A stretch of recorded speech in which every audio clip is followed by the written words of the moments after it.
तो नया चैप्टर शुरू करते हैं और बहुत अजीब लगेगा आपको ये जान के कि चार्ज पार्टिकल के बारे में पढ़ने के बाद, चार्ज को रोक के उसके बारे में पढ़ने के बाद, चार्ज को मूव करा के उसके बारे में पढ़ने के बाद, चार्ज की वजह से बनने वाले इफ़ेक्ट्स के बारे में पढ़ने के बाद, इलेक्ट्रोमैग्नेटिक वेव के बारे में पढ़ने के बाद, पार्टिकल नेचर, वेव नेचर पढ़ने के बाद, डुअल नेचर समझने के बाद अब हम ये पढ़ेंगे कि चार्ज पार्टिकल होते कहाँ हैं,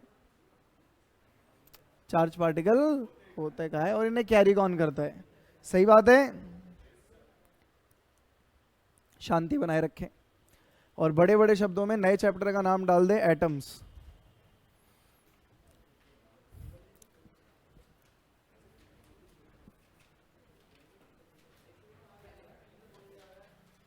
एटम को आप लोग बहुत अच्छे से समझते हैं, जानते हैं, क्योंकि आप लोगों की केमिस्ट्री बहुत मजबूत है ना। तो एटम से कुछ सवाल भी पूछे जाएंगे, मजा आएगा। ठीक है, जब भी आप अपने आसपास देखते हो, देखते लाइट की वजह से हो, पर देखते किसको हो? एटम को देखते हो काफी तेज आके जो भी ऑब्जेक्ट दिख रहे हैं, दीवार, लकड़ी, लोहा, सही बात है ना, मैटर को। बहुत बढ़िया। तो ये जानने की क्यूरियोसिटी हमेशा से थी कि ये जो मैटर है ये किससे मिलके बना है। तो क्लास 9th में आपने सबसे पहले शायद चैप्टर पढ़ा था स्ट्रक्चर ऑफ एटम, याद है, जिसमें कई सारे साइंटिस्ट का नाम भी सुना, जे थॉमसन जी, रदरफोर्ड, बोर, हाँ बोर्स मॉडल। सही बात है, बहुत अच्छी बात है, आप लोगों को याद है। तो उसके इंट्रोडक्शन में ये लिखा था, कुछ साइंटिस्ट के नाम भी हैं, पाकुदा कात्यायामा, करिए बात करिए अभी हमने, डेमोक्रिटस, लुकेपस, इनके बारे में सुना है या ये मंत्र जैसे लग रहे हैं?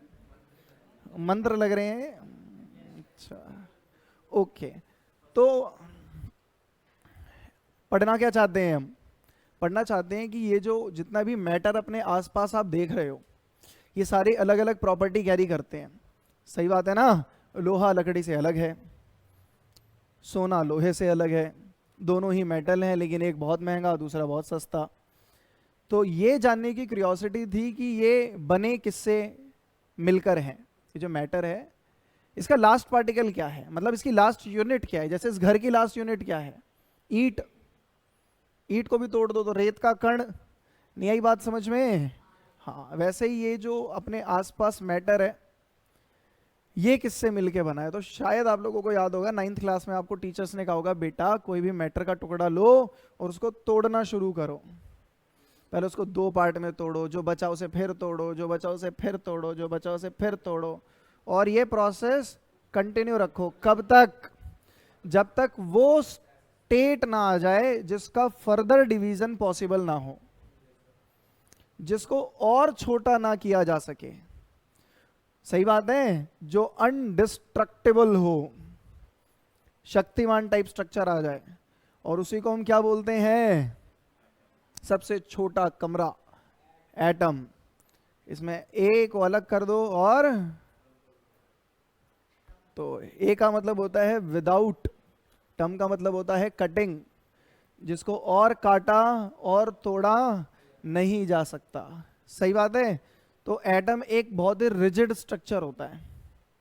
अरे बोलो, हाँ, इसी एटम के बारे में पढ़ना है हमें, क्योंकि एटम से मिलकर ही सब कुछ बना है, राइट है। और हमारे अंदर ये जानने की इच्छा थी कि ये एटम दिखता कैसा होगा, और देखने में, मतलब देखने में कैसा होगा ये, और उससे बड़ा सवाल कि ये किससे मिलके बना होगा। क्या यही लास्ट यूनिट है या ये भी कुछ पार्टिकल से मिलके बना हुआ है, जिन्हें हम फंडामेंटल पार्टिकल्स बोलते हैं। जानते हो ना आप? अरे बोलो, अद्भुत। बताना जरा एक बार, फंडामेंटल पार्टिकल क्या है?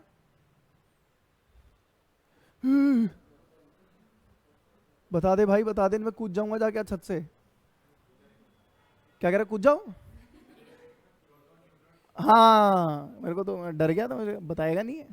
इलेक्ट्रॉन, प्रोटॉन और न्यूट्रॉन, हाँ उसके बारे में भी पढ़ेंगे।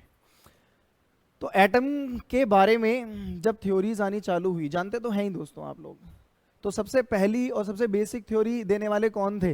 हाँ, जे थॉमसन। हाइपोथेटिकल एक स्ट्रक्चर उन्होंने इमेजिन कर लिया कि इस दुनिया में जो भी नेचुरली प्रेजेंट है वो स्पेरिकल शेप का ही होता है ना, तो एटम भी स्पेरिकल होगा। और इलेक्ट्रॉन के बारे में पता था हमें, और ये भी पता था इलेक्ट्रॉन पे नेगेटिव चार्ज। इलेक्ट्रॉन किसने बताया था इलेक्ट्रॉन के बारे में हमें? थॉमसन जी नहीं बताया था, राइट है। तो इतना उन्होंने गेस किया कि एटम एज अ होल तो न्यूट्रल होता है, अगर आप एटम को देखोगे तो उसमें कोई चार्ज नहीं है, पर एटम के अंदर जो पार्टिकल हैं जिन्हें हम कहते हैं इलेक्ट्रॉन, वो नेगेटिव चार्ज कैरी करते हैं। तो बस उन्होंने ये सोचा कि डेफिनेटली उसके अंदर कहीं ना कहीं पॉजिटिव चार्ज भी होंगे। अरे हाँ या ना, तभी तो एज अ होल न्यूट्रल है। तो कौन सा मॉडल था इनका? Plum pudding model. तरबूज कह के भी समझते हैं हम, वाटरमेलन, हाँ हाँ, कि तरबूज के अंदर जैसे बीज बिखरे होते हैं वैसे ही इलेक्ट्रॉन्स बिखरे होते हैं, और जो लाल कलर का एडिबल पार्ट होता है जिसे खा जाते हैं आप, वो सारा पॉजिटिव। उन्होंने पॉजिटिव को एक्चुअली पार्टिकल ही नहीं माना था, उन्होंने ये नहीं कहा था कि पॉजिटिव चार्ज पार्टिकल होते हैं। उन्होंने कहा उस इलेक्ट्रॉन को छोड़ दो तो एटम में जितना भी कुछ बचा वो सब पॉजिटिव चार्ज होता है, और ये एग्जैक्टली उतना ही चार्ज कैरी करता है जितना इलेक्ट्रॉन कर रहे हैं, इसलिए एटम एज ए होल क्या होगा? सही बात है। एक टर्म है स्पेक्ट्रम, जानते हैं आप? स्पेक्ट्रम केमिस्ट्री में पढ़ा है आपने, वैसे तो सबसे पहले फिजिक्स में भी पढ़ा है आपने, क्लास 10th में पढ़ा है। प्रिज्म से लाइट गई, 7 कलर कंपोनेंट में टूट गई, डिस्पर्सन, जो कलर का पैटर्न बना इसी को बोल देते हैं हम स्पेक्ट्रम, राइट है ना। फिर केमिस्ट्री में आपने टाइप्स ऑफ स्पेक्ट्रम पढ़ा, एब्जॉर्प्शन स्पेक्ट्रम पढ़ा, एमिशन स्पेक्ट्रम पढ़ा। अरे बोलो, याद भी है? नहीं याद? जैसे अगर किसी चैम्बर में हम एक पर्टिकुलर गैस को रख दें, ठीक है, और उसको एनर्जी दें, किसी भी तरह से एनर्जी दें, तो एनर्जी से क्या होगा? एनर्जी से एटम अपने ग्राउंड स्टेट से एक्साइटेड स्टेट में चला जाता है। आप जानते हैं क्या होता है ये? इसका मतलब ये होता है कि इलेक्ट्रॉन लोअर एनर्जी ऑर्बिट से हायर एनर्जी ऑर्बिट में कूद जाते हैं, राइट है। पर वो जो हायर एनर्जी ऑर्बिट है वो उन्हें एक्सेप्ट नहीं करते, तो वापस अपने सेम ऑर्बिट में आते हैं स्टेबल होने के लिए। लेकिन जो एनर्जी उन्होंने गेन करी है उस एनर्जी का वो क्या करेंगे? उस एनर्जी को बाद में वो इलेक्ट्रोमैग्नेटिक वेव की टर्म में निकालते हैं, राइट है। तो आपने एक चैम्बर में गैस भरी, उसको एनर्जी दी, वो आयोनाइज हो गया, वो एक्साइटेड स्टेट में चला गया, वापस ग्राउंड स्टेट में आया, तो उसने कुछ पर्टिकुलर फ्रीक्वेंसी की लाइट निकाली। उन्हीं का जब हम पैटर्न बना लेते हैं एक स्क्रीन के ऊपर, तो उसको बोलते हैं इस पर्टिकुलर गैस के लिए ये स्पेक्ट्रम है। ये जो पैटर्न बना है क्या है? ये स्पेक्ट्रम है, और ये एक पर्टिकुलर गैस का एक यूनिक स्पेक्ट्रम ही होगा। ये एग्जैक्टली ऐसा ही है जैसे तुम्हारे फिंगरप्रिंट होते हैं, मैच नहीं होते, तो दो डिफरेंट एलिमेंट के कभी भी स्पेक्ट्रम भी मैच नहीं होते। नहीं आ रही बात समझ में? हमें कैसे पता लग जाता है इतने दूर दूर पड़े हुए जो प्लेनेट हैं उनका टेम्परेचर क्या है, उस पर कौन से मटेरियल है, किस पे क्या है किस पे क्या नहीं है? जो वहां से लाइट आ रही है उसका स्पेक्ट्रम से ही।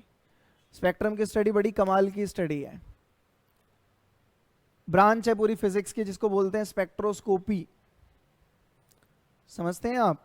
उसमें हमें स्पेक्ट्रम के बारे में ही पढ़ना होता है। खैर, पर ऐसा क्यों होता है कि एक यूनिक पैटर्न ही मिलता है हमेशा? आपको पता है, ये हमने पढ़ा है कि इलेक्ट्रॉन जो है, खैर इस पे आने से पहले, ऑर्बिट की बात करने से पहले इनकी बात कर लो, साइंटिस्ट की बात कर लो। जे थॉमसन के बाद कौन आया? कौन आए? रदरफोर्ड जी।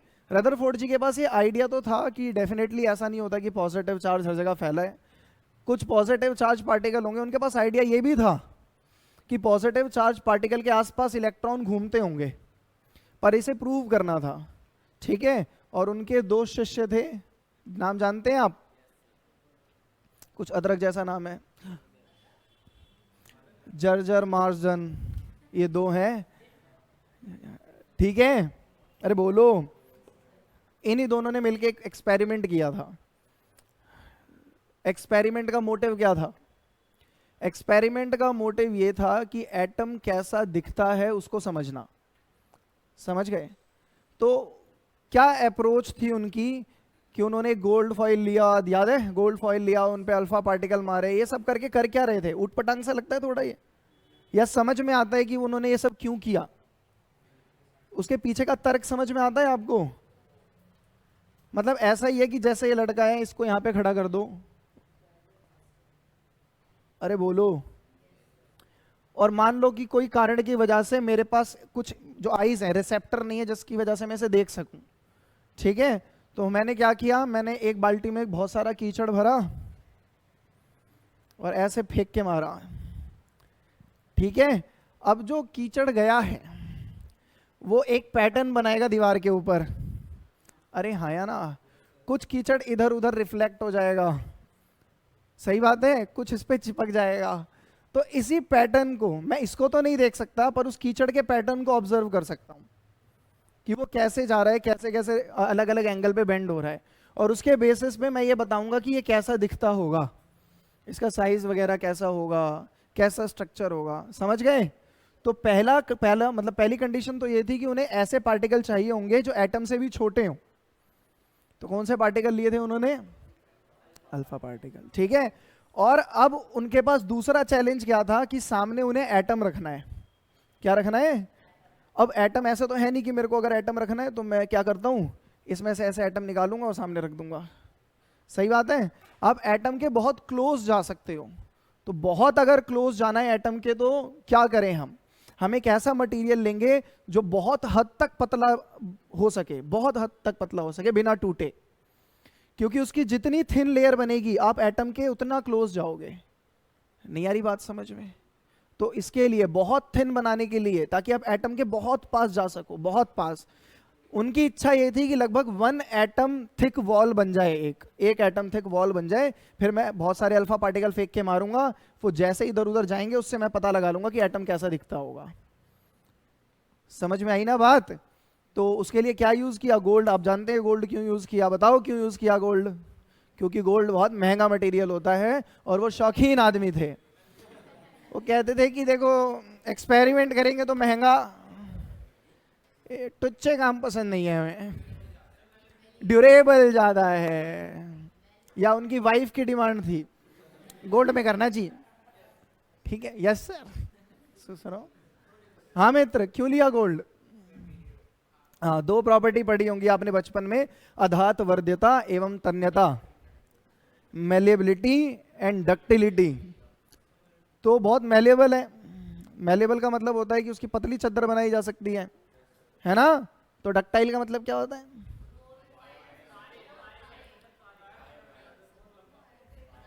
क्या बात है, बहुत तेज बच्चे हैं। तो बहुत मेलेबल होने की वजह से गोल्ड लिया था, ताकि बहुत थिन, मतलब उसकी जो थिकनेस थी आई थिंक 2.7 इंटू 10⁻⁻⁻7 मीटर की थी, थिकनेस -7 मीटर की। सोचें आप, ये माइक्रो से भी छोटा चला गया। माइक्रोमीटर क्या होता है? नहीं, -6 तो होता है, वैसे इमेजिन करो क्या होता है, पावर से -6। अरे 1 मीटर में कितने सेंटीमीटर? 100 सेंटीमीटर, सही बात है ना? अभी भी 10,000 बचे। 1 सेंटीमीटर के आपको कितने टुकड़े करने हैं? 10,000 टुकड़े करने हैं 1 सेंटीमीटर के। जो बचा वो है क्या? 1 माइक्रोमीटर। अब उसके भी 10 टुकड़े करो तो 10⁻⁻7 पे पहुंचे आप। इतनी पतली लेयर चाहिए थी, और जब गोल्ड इतनी पतली लेयर बना लेता है तो वो लगभग ट्रांसपेरेंट हो जाता है, आप उसके आर पार देख सकते हो, पर वो चद्दर है अभी भी, टूटी नहीं है, बीच में कोई छेद नहीं है। और इतना पतला होने के बाद भी जो थिकनेस है वो 1 एटम थिकनेस नहीं मिली थी, वो लगभग 1000 एटम के आसपास की थिकनेस थी। समझ रहे हैं आप एटम कितना छोटा होगा? अरे हाँ या ना? तो फिर उन्होंने क्या किया, वो पतली सी एटम की, सॉरी पतली सी गोल्ड की लेयर लेके उसे फिक्स कर दिया, 2 बॉक्स लगा के टाइट कर दिया, कस दिया, याद है ना? और आसपास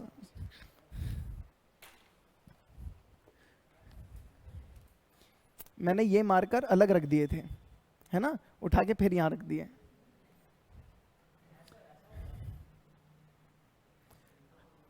और इसके आसपास एक जिंक सल्फाइड की लेयर बना दी थी उन्होंने। किसकी? जिंक सल्फाइड की। जिंक सल्फाइड छोड़ो, ये स्क्रीन की तरह काम करने वाला है। किसकी तरह? और फिर क्या किया, अल्फा पार्टिकल मारे इसके ऊपर, राइट है ना। तो अब अल्फा पार्टिकल का सोर्स चाहिए हमें, क्या लें अल्फा पार्टिकल का सोर्स, तो कोई रेडियो एक्टिव एलिमेंट, अरे बोलो, हाँ तो कोई भी, पता नहीं कौन सा ले रखा है, नाम लिखा है radio active source of alpha particle, very good. तो यहां पर ले लिया, ठीक है, और उसको पूरी तरह से पैक कर दिया एक बॉक्स में, जो कि उसका लेड का बना होगा, किसका, लेड एक बहुत ही अच्छा एब्जॉर्बर है, रेडिएशन को एब्जॉर्ब कर लेता है। हमें एब्जॉर्ब क्यों करानी है, क्योंकि हम चाहते हैं रेडिएशन केवल यहां से निकले, बाकी सारी एब्जॉर्ब हो जाए। उसके आगे कोलीमेटर भी लगा होता है, कोलीमेटर जानते हैं आप, हाँ कैसे जानोगे, इसका काम होता है पैरेलल बीम तैयार करना। क्या तैयार करना, जैसे यहां से भी अगर कुछ इधर उधर जा रही है ना, तो वो सारी एब्जॉर्ब हो जाएंगी, और फिर एक पैरेलल बीम जाएगी, किसकी, अल्फा पार्टिकल की। अरे ठीक है ना, और फिर वो अल्फा पार्टिकल जाके इससे टकराएंगे। सेटअप तो अपना पूरा तैयार हो गया, और सेटअप तैयार करने से पहले उनके मन में ये भी था कि आउटपुट क्या आने वाला है, जानते थे वो क्या कर रहे हैं। सही बात है, इतना तगड़ा टेक्निकल जब सेटअप लगा रहे हैं तो ऑब्वियसली कुछ तो मन में रहा ही होगा, तभी लगा रहे हैं। बोलो, अब एक सवाल और पूछ लेते हैं फिर आगे बढ़ेंगे। तो बता दो अल्फा पार्टिकल क्या होते हैं, क्या है alpha particle, positive charge particle होते हैं, सही बात है। और बताओ किन पार्टिकल को अल्फा पार्टिकल बोलते हैं हम, हाँ भाई, और न्यूट्रॉन, न्यूट्रॉन नहीं होता उसमें, कैसा आदमी है ये, क्या होते हैं अल्फा पार्टिकल, हाँ बहुत बढ़िया, हीलियम के न्यूक्लियस को ही बोलते हैं अल्फा पार्टिकल। हम हीलियम में से इलेक्ट्रॉन हटा दो, जो बच गया वो क्या है, अल्फा पार्टिकल है, ठीक है ना। यहां से निकल रहे हैं और अब जाके हिट कर रहे हैं। एकदम आम इंसान की तरह सोचें आप, बहुत सारे पार्टिकल, अल्फा पार्टिकल लेने का रीजन ये था, वो हैवी पार्टिकल होते हैं, एक तो चार्ज होते हैं और साथ साथ हैवी हैं, मैटर है, ठीक है, और एक दीवार है। तो कोई भी क्या एक्सपेक्ट करेगा कि पार्टिकल जाएंगे, टकराएंगे और अलग अलग एंगल पे आके जिंक सल्फाइड पे गिरेंगे। पर एक बहुत ही कमाल की ऑब्जर्वेशन देखने को मिली, बहुत ही कमाल की ऑब्जर्वेशन, जो मतलब अभी आप सोच भी नहीं सकते, पर शायद आपने सोच ली होगी क्योंकि आप पढ़ के आए हैं, राइट ना, कि मैक्सिमम अल्फा पार्टिकल बिना स्कैटर हुए स्ट्रेट पास हो गए, पास हो गए। तो अब आप बोलोगे लेयर बहुत पतली थी ना, टूट गई होगी, कुछ नहीं हुआ, वो एज इट इज है। ऐसा कैसे हो सकता है कि ये दीवार है और मैं कह रहा हूं भाग के जा, दीवार के पार हो गया ये, बिना दीवार के टकराए, कोलिजन ही नहीं, स्ट्रेट पास, समझ रहे हो। मैक्सिमम अल्फा पार्टिकल का बिना स्कैटर हुए सीधे चले जाना, अगर आप होते रदरफोर्ड जी की जगह तो आप इससे क्या कंक्लूजन निकालते। हाँ हाँ वो तो मुझे पता है, अब तो है ही, मतलब ज्ञानियों, एम्प्टी स्पेस होता है जी बहुत। तुम मेरे हिसाब से अगरबत्ती वगैरह दिखाने लगते हो, चमत्कार हो गया है, तो बाबा की कृपा है, देखो, है ना, अद्भुत। ये एक बार पेज नंबर 12.1 पे आ जाओ, 12.2 पे फास्ट।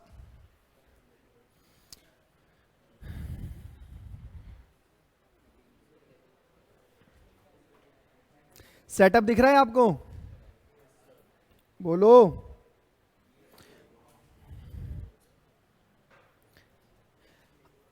इसके नीचे ग्राफ दिख रहा होगा कि कितने पार्टिकल कितने कितने एंगल पे डिफ्लेक्ट हुए हैं, राइट है। तो आप देखो 10⁻⁴ अप्रोक्सीमेटली 10⁻⁷ पार्टिकल का डिफ्लेक्शन जो है वो लगभग 10 डिग्री के आसपास आ रहा है। 10⁻⁷, 1 करोड़, 1 करोड़ पार्टिकल सीधे चले गए, और अगर डिफ्लेक्शन आया भी तो कितने का, 10 डिग्री का। कितने डिग्री का डिफ्लेक्शन हो कि पार्टिकल हम बोल देंगे रिफ्लेक्ट हुआ है, 90 से ज्यादा, 90 या 90 से ज्यादा, सही बात है ना। ये 10 डिग्री का डिफ्लेक्शन है, मतलब पार हो गए हैं वो, राइट है। और उसके बाद देखो ग्राफ का स्लोप कितना खतरनाक है, कितने हाई रेट से नीचे आया है वो ग्राफ। आप वही ग्राफ देख रहे हैं ना जो मैं दिखा रहा हूं। फिर 20 डिग्री पे आके देखो, वैल्यू 10⁵ से भी नीचे चली गई। कितनी आई होगी 20 डिग्री पे, देखें आप जरा। 5 और 4 के बीच में है।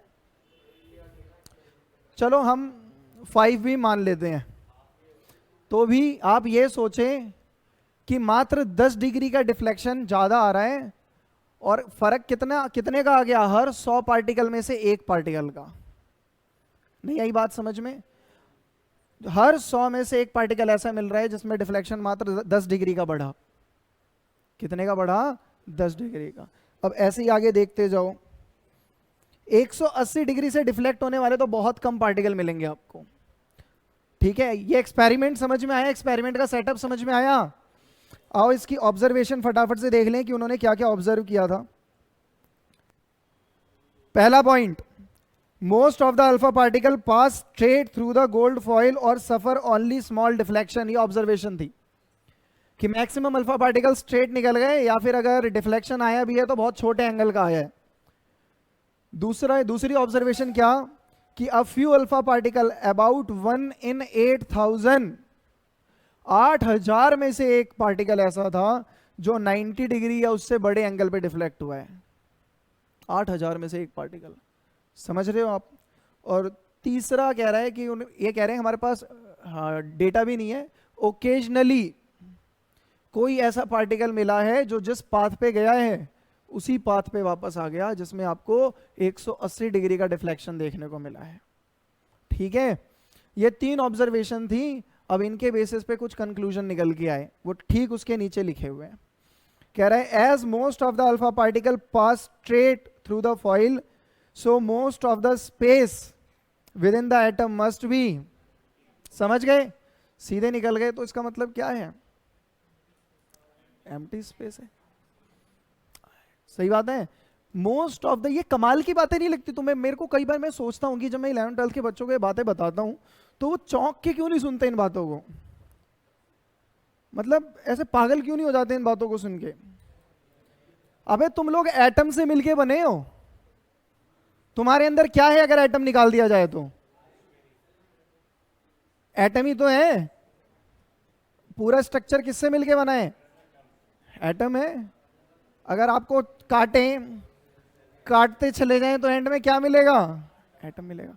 और उन एटम का 99% स्पेस वैकेंट है, खाली है। तो इसका मतलब क्या है कि तुम्हारा भी अंदर 99.9% स्पेस जो है वो वैकेंट है। बोलो वो तो हमें पता है, हमारे दिमाग के अंदर होगा वो। 99.9% स्पेस वैकेंट है अगर मेरे अंदर, तो आप मुझे देख कैसे पा रहे हैं? मुझे छू कैसे पा रहे हैं? खाली जगह को कैसे टच कर रहे हो बे? जिस पे बैठे हो वो भी एटम से मिलके बना है, उसमें भी 99.9% स्पेस वैकेंट है। तो खाली जगह पे टिक रही है, पास क्यों नहीं हो जाती? नहीं आ रही बात समझ में? उनके बीच के फोर्स हमें कैसे एक्चुअली में, जब भविष्य में पढ़ेंगे शायद, अगर कंटिन्यू रखते हैं पढ़ाई, आप प्रैक्टिकली किसी भी चीज को टच नहीं कर सकते। ये बस टच करने का एक्सपीरियंस, ये सेंसेस बताते हैं हमें। समझ रहे हो ना? एटॉमिक लेवल पे इन्हें टच करना बहुत मुश्किल है, गैप है इनके बीच में। बोलो बहुत टाइट पकड़ लूं तो, मतलब बहुत टाइट, ये देखो अब नहीं है अभी भी है। समझो आप, ऐसा थोड़ी है फिजिक्स के अंदर आ गया, वरना तो केमिस्ट्री में ही पढ़ना चाहिए था ये। चलो ठीक है, आओ। नहीं चौंकते तो मैं जबरदस्ती थोड़ी चौंका दूंगा तो मैं कि वो हिल जाओ। Second point, to explain large angle scattering of alpha particle, जो 8,000 में से एक थे।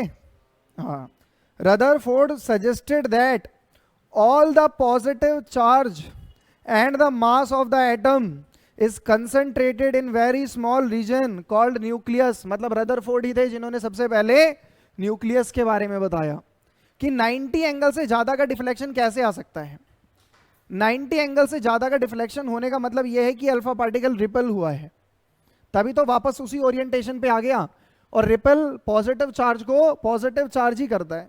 और जितना भयंकर मैं चार्ज फेंक रहा हूं, एक आधा प्रोटॉन तो इसको रिपेल करने की औकात रखता नहीं है। अरे हाँ या ना? तो उन्होंने कहा जितना भी इसके अंदर पॉजिटिव चार्ज होगा वो डेफिनेटली किसी एक ही जगह बैठा हुआ है अपनी सारी शक्तियां इकट्ठा करके, और उसके पास पॉजिटिव चार्ज इतना ज्यादा है कि ये पार्टिकल उसके पास गया गया गया गया और फिर जू रिपेल होके वापस आ गया। और उस स्ट्रक्चर को नाम दिया इन्होंने क्या? न्यूक्लियस। न्यूक्लियस में क्या होता है? आप वैसे तो आप जानते हैं कि न्यूक्लियस में प्रोटॉन भी है, न्यूट्रॉन भी है, इलेक्ट्रॉन आसपास चक्कर मार रहे हैं, 99.9% स्पेस खाली। और उससे भी ज्यादा कमाल की बात क्या है कि जो 0.1% का स्पेस बचा है उसके अंदर बॉडी का इंटायर मास है। उस जरा से पॉइंट में एक ऐसा पॉइंट जो बॉडी में ना के बराबर स्पेस ऑक्यूपाई करता है, वो पूरी बॉडी का मास कैरी करता है। अगर उस पॉइंट को उस बॉडी से हटा दिया जाए तो बॉडी मासलेस। मतलब आप समझ जाओ कि मेरी पूरी बॉडी का मास यहां कहीं छोटे से तिल में है, हटा दिया अब मैं, मासलेस। कमाल की बातें नहीं है ये? कमाल की बातें नहीं है ये? तो चौंको ना जबरन यार। वापस आओ, third point. The nucleus is surrounded by cloud of electrons. Cloud, अब आपको पता ही है, हेजनबर्ग आपने पढ़ रखा है, अनसर्टेनिटी प्रिंसिपल, कि आप एग्जैक्ट पोजीशन और मोमेंटम तो बता नहीं सकते, और ऊपर से आप क्वांटम पार्टिकल की बात कर रहे हैं, इलेक्ट्रॉन प्रोटॉन की बात कर रहे हैं। ये बहुत छोटे पार्टिकल होते हैं, बहुत चार्ज कैरी करते हैं और बहुत हाई स्पीड में भागते हैं। तो इन नियमों के हिसाब से जो ये पार्टिकल है वो एक साथ कई जगह पे प्रेजेंट हो सकते हैं। एक साथ क्वांटम पार्टिकल एक साथ कई जगह पे प्रेजेंट हो सकते हैं। मजाक बात है क्या ये? एक ही टाइम पे वो यहां भी है, यहां भी है, यहां भी है, यहां भी है। ब्रह्मा है वो, तभी तो क्लाउड टाइप स्ट्रक्चर बन गया। लगभग हर जगह एक साथ प्रेजेंट है। नहीं आ रही बात समझ में? जैसे एक रबड़ बैंड आपने खींची और उसको ऐसे डिस्टर्ब किया और छोड़ दिया, फिर जब वो वाइब्रेट करता है तो ऐसा लगता है हर पोजीशन पे एक साथ प्रेजेंट है, पर वो लगता है ये है। समझ रहे हैं बात को? क्योंकि बहुत छोटा है, बहुत कमाल की स्पीड कैरी करता है और बहुत हैवी है, बहुत ज्यादा मास है। जितना बड़ा ये बच्चा है, अगर इसके अंदर एम्प्टी स्पेस नहीं होता, एक्चुअल में पूरा मास होता, तो इसका मास इंटायर अर्थ से ज्यादा होता। न्यूट्रॉन स्टार के बारे में सुना है आप लोगों ने? खैर उतने आगे नहीं जाना, वापस आ जाते हैं, किसी के बारे में नहीं। थर्ड पॉइंट पढ़ लिया क्या? The nucleus is surrounded by cloud of electron whose total charge is equal to the total positive charge on the nucleus so that atom as a whole is electrically। समझ गए? ये किसने बताया मित्र? Rutherford जी ने बताया। हाँ, आगे आके बैठ जाओ, थोड़ा मेरी बातें सुन लो, उसकी बाद में सुन लेना। अच्छा, सुना रहा है? क्या जानते हैं आप रदरफोर्ड के बारे में? बताओ। ओके, वापस आ जाओ। आपको पता है ना रदरफोर्ड का जो मॉडल है ये भी ज्यादा टाइम मतलब चला नहीं, इसमें भी कुछ ड्रॉबैक है। किसी को याद है रदरफोर्ड के मॉडल के ड्रॉबैक क्या थे? हाँ, हाथ उठाना है बस। रदरफोर्ड ने जो ये मॉडल दिया था, इनके क्या ड्रॉबैक थे? एक बच्चा अभी पूछेंगे। खैर, मैं इस टॉपिक से पहले याद करो स्पेक्ट्रम बता रहा था, और मैं कह रहा था कि जैसे ये जानवर है,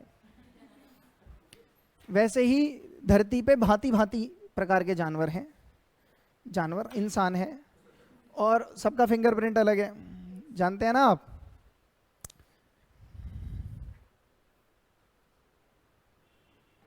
हाँ, ठीक वैसे ही अलग अलग मटेरियल को जब आप एनर्जी देते हो तो क्या होता है, वो अलग अलग फ्रीक्वेंसी की लाइट निकालते हैं।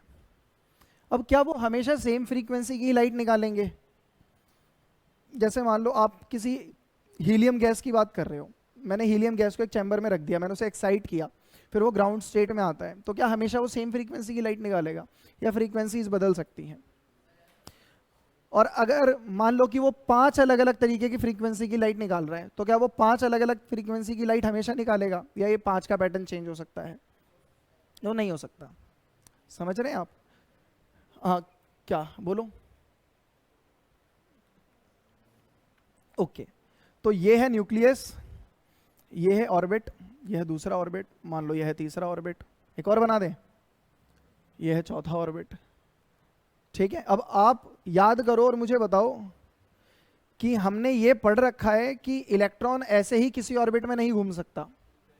There are some permissible orbits, जिसको हमने कहा था बोर्स क्वांटाइजेशन कंडीशन, कि जो ऑर्बिट होगा, याद है कुछ, angular momentum, integral multiple, h/2π, याद आ रहा है? तो मतलब अगर इलेक्ट्रॉन यहां घूम रहे हैं ना, तो वो यहीं घूमेगा, वो थोड़ा पास नहीं जा सकता, वो थोड़ा दूर नहीं जा सकता। अगर वो दूर जाने की इच्छा रखता है तो उसको यहीं आना पड़ेगा, बीच में कहीं नहीं रुक के घूम सकता वो। अब आप बोलो ऐसा क्यों? मान लो वो यहां पर घूम रहा है, तो डेफिनेटली उस पर अट्रैक्टिव फोर्स ज्यादा है ना, तो उसको रिपल्सिव फोर्स मतलब बाहर की तरफ ज्यादा फोर्स क्रिएट करना पड़ेगा, तो उसको हाई स्पीड से घूमना पड़ेगा। अरे हाँ या ना? फिर अगर वो अपनी स्पीड लो करता है तो वो इधर आएगा। पर ऐसा क्यों नहीं, बीच में कोई ऑर्बिट अलाउड क्यों नहीं होता? याद है बोर्स मैग्नेटॉन, ये कंडीशन पढ़ी है हमने। बोलो कि जो वेलोसिटी होगी, ऐसा नहीं है कि वेलोसिटी भी कुछ भी हो सकती है, वेलोसिटीज इलेक्ट्रॉन की जिन वेलोसिटी से घूमेगा वो भी कुछ नंबर के, मतलब एक वैल्यू के इंटीग्रल मल्टीपल थे। जो इन इलेक्ट्रॉन्स पे जो एनर्जी है वो भी एक वैल्यू की इंटीग्रल मल्टीपल थी। ऐसा ही नहीं कि एनर्जी कुछ भी हो सकती है, एनर्जी पे क्वांटाइजेशन लगा था। किस चैप्टर की बात कर रहा हूं मैं? ये जब आप इन्हें एक्साइट करोगे तो जब यहां का इलेक्ट्रॉन है वो अगर आगे बढ़ना उसने शुरू कर दिया तो यहां तो रुकेगा नहीं, सही बात है, यहां भी नहीं, यहां भी नहीं। तो अगर उसे एक्सेप्ट नहीं किया जा रहा तो उसके पास क्या है, मतलब फाइनली अगर वो जाके रुकेगा तो यहां पर रुकेगा ना। आपने इस एटम को एनर्जी दी, इसे इतनी एनर्जी नहीं दी कि इसका कोई इलेक्ट्रॉन फ्री हो जाए, सही बात है, पर इतनी एनर्जी का, जो कम एनर्जी दी उस एनर्जी का क्या करेगा, ये इलेक्ट्रॉन्स की कोई तो बांटेगा। फिर वो इलेक्ट्रॉन क्या करेंगे, लोअर से हायर एनर्जी ऑर्बिट में कूदेंगे, फिर वो वापस लोअर एनर्जी ऑर्बिट में आएंगे। लेकिन जब वो वापस आएंगे तो उस एनर्जी का करेंगे क्या? तो जब वो वापस आएंगे तो वो एनर्जी इलेक्ट्रोमैग्नेटिक वेव की टर्म में निकालेंगे, एनर्जी बाहर निकालनी है उन्हें अब। अरे हाँ या ना? क्यों निकालना चाह रहे हैं बाहर, ये भी हमें पता है भाई, क्योंकि वापस आ रहा है चार्ज पार्टिकल है, accelerating charge particle is a source of electromagnetic wave, सही बात है। अब वो इस ऑर्बिट से इस ऑर्बिट में आ रहे हैं, इस ऑर्बिट की एनर्जी फिक्स है, इस ऑर्बिट की एनर्जी भी फिक्स है, तो इनके बीच का डिफरेंस भी फिक्स है। अब जितनी एनर्जी होगी, प्लैंक्स कांस्टेंट को हटा दो तो उसके अकॉर्डिंग ही लाइट की फ्रीक्वेंसी होने वाली है, तो मतलब एक फिक्स फ्रीक्वेंसी की लाइट निकलने वाली है, राइट नहीं है? पर अभी तो वो इस ऑर्बिट से इस ऑर्बिट में आए हैं, क्या पता वो इस ऑर्बिट से इस ऑर्बिट में आए, इस ऑर्बिट से इस ऑर्बिट में आए। इसी के बेसिस पे तो वो लेमन, बाल्मर, पेस्टन, ब्रैकेट, पी फंड, इरके, इल्ले, हाँ बहुत अच्छे। अच्छा ये था एमिशन स्पेक्ट्रा। अभी क्या, तो अगर यहां पर क्या कर रहे हैं, यहां पर आपने एक्साइट किया, लाइट एमिट हो रही है। अब अगर आप स्क्रीन पर बहुत सारी अलग अलग फ्रीक्वेंसी हैं, तो कुछ पर्टिकुलर फ्रीक्वेंसी पे हमें लाइट मिलती है, सही बात है ना, और बाकी जगह लाइट अब्सेंट होती है। ये है एमिशन स्पेक्ट्रा, समझ रहे हो? एब्जॉर्प्शन में क्या होता है, आप बहुत मतलब हर पॉसिबल फ्रीक्वेंसी की लाइट फेंकते हो, तो वो पर्टिकुलर फ्रीक्वेंसी एब्जॉर्ब हो जाती है जो इन ऑर्बिट के एनर्जी डिफरेंस के बराबर एनर्जी कैरी कर रही हैं। नहीं आई बात समझ में? जैसे मान लो इनके बीच का जो डिफरेंस है वो 10-12 इलेक्ट्रॉन वोल्ट का है, ठीक है ना? तो उस फ्रीक्वेंसी की लाइट जो प्लैंक्स कांस्टेंट है मल्टीप्लाई होने के बाद 10 या 12 इलेक्ट्रॉन वोल्ट में कन्वर्ट हो जाए, वो वाली एब्जॉर्ब हो जाएगी, बाकी सारी एज इट इज पास हो जाएंगी, राइट है ना? तो अभी अगर आप पैटर्न बनाते हैं तो एमिशन में जहां जहां पर लाइट मिली थी वहां वहां से लाइट इस बार absent हो जाएगी और बाकी हर जगह लाइट मिलेगी। नहीं आई बात समझ में? तो ये वाला एब्जॉर्प्शन और ये वाला एमिशन, दो टाइप के स्पेक्ट्रम बनते हैं, राइट है ना? हर एक मटेरियल अलग टाइप के स्पेक्ट्रम फॉर्म करता है, समझ रहे हो? और ये भी ऐसा नहीं होता कि यहाँ पर लाइट absent है, यहाँ आपको दिखेगा एक बहुत बढ़िया डार्क फ्रिंज बन रहा है, फिर ऐसे ही पतले पतले होते जा रहे हैं, इंटेंसिटी भी कम होती जा रही है, थिकनेस भी कम होती चली जा रही है, वो सब नहीं, ठीक है? ये सब वैसे तो आपको पता होना चाहिए था, पर नहीं पता तो ये बहुत ही अच्छा आशीर्वाद है भगवान का आपके ऊपर। ओके, आगे बढ़ते हैं। तो अपने अकॉर्डिंग देख लो जितना स्पेस छोड़ना है और टॉपिक डाल दो closest approach, closest approach.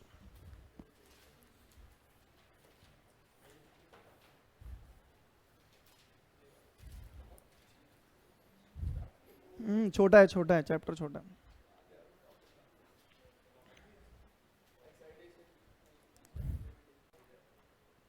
Closest approach नाम से क्लियर है कि आपने जो अल्फा पार्टिकल फेंका है वो ऑब्वियसली न्यूक्लियस से टकराया तो नहीं है, जो 180 डिग्री पे रिटर्न हुआ था ना, कोलिजन नहीं होगा उनके बीच में, दोनों ही पॉजिटिव हैं, एक फाइनाइट डिस्टेंस पे आने के बाद वो रिटर्न हो जाने वाला है। समझ रहे हो आप? बोलो हाँ।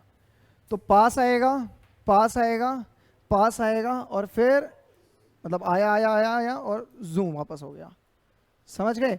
हमें क्लोजेस्ट अप्रोच का मतलब वो डिस्टेंस निकालना है जितना मैक्सिमम ये इसके पास गया है, मतलब इनके बीच का जो मिनिमम डिस्टेंस रहा होगा। पहले मैक्सिमम बोला, मिनिमम, मैक्सिमम कितना पास गया है, डिस्टेंस कितना मिनिमम हुआ है। सही बात है? ये है हमारा क्लोजेस्ट अप्रोच। तो आप गेस करना चाहेंगे क्लोजेस्ट अप्रोच निकालने की अप्रोच क्या होगी? नहीं, गेस करना चाहे तो कर सकते हैं आप क्या ऐसा करो कि आप ये पता कर सको, मैंने एक अल्फा पार्टिकल फेंक के मारा, वो गया और न्यूक्लियस से टकरा के जूम वापस आ गया, मैं कैसे पता करूंगा कि न्यूक्लियस से कितनी पास के बाद वापस आया होगा? तो आप बताना चाहोगे कि कैसे पता कर सकते हैं? बहुत बढ़िया, यही तो करना होता है फिजिक्स में। बहुत बढ़िया, बताओ। अट्रैक्ट हो रहा है, ये नहीं करना होता फिजिक्स में। अरे दो पॉजिटिव चार्ज अट्रैक्ट कहां से हो गए?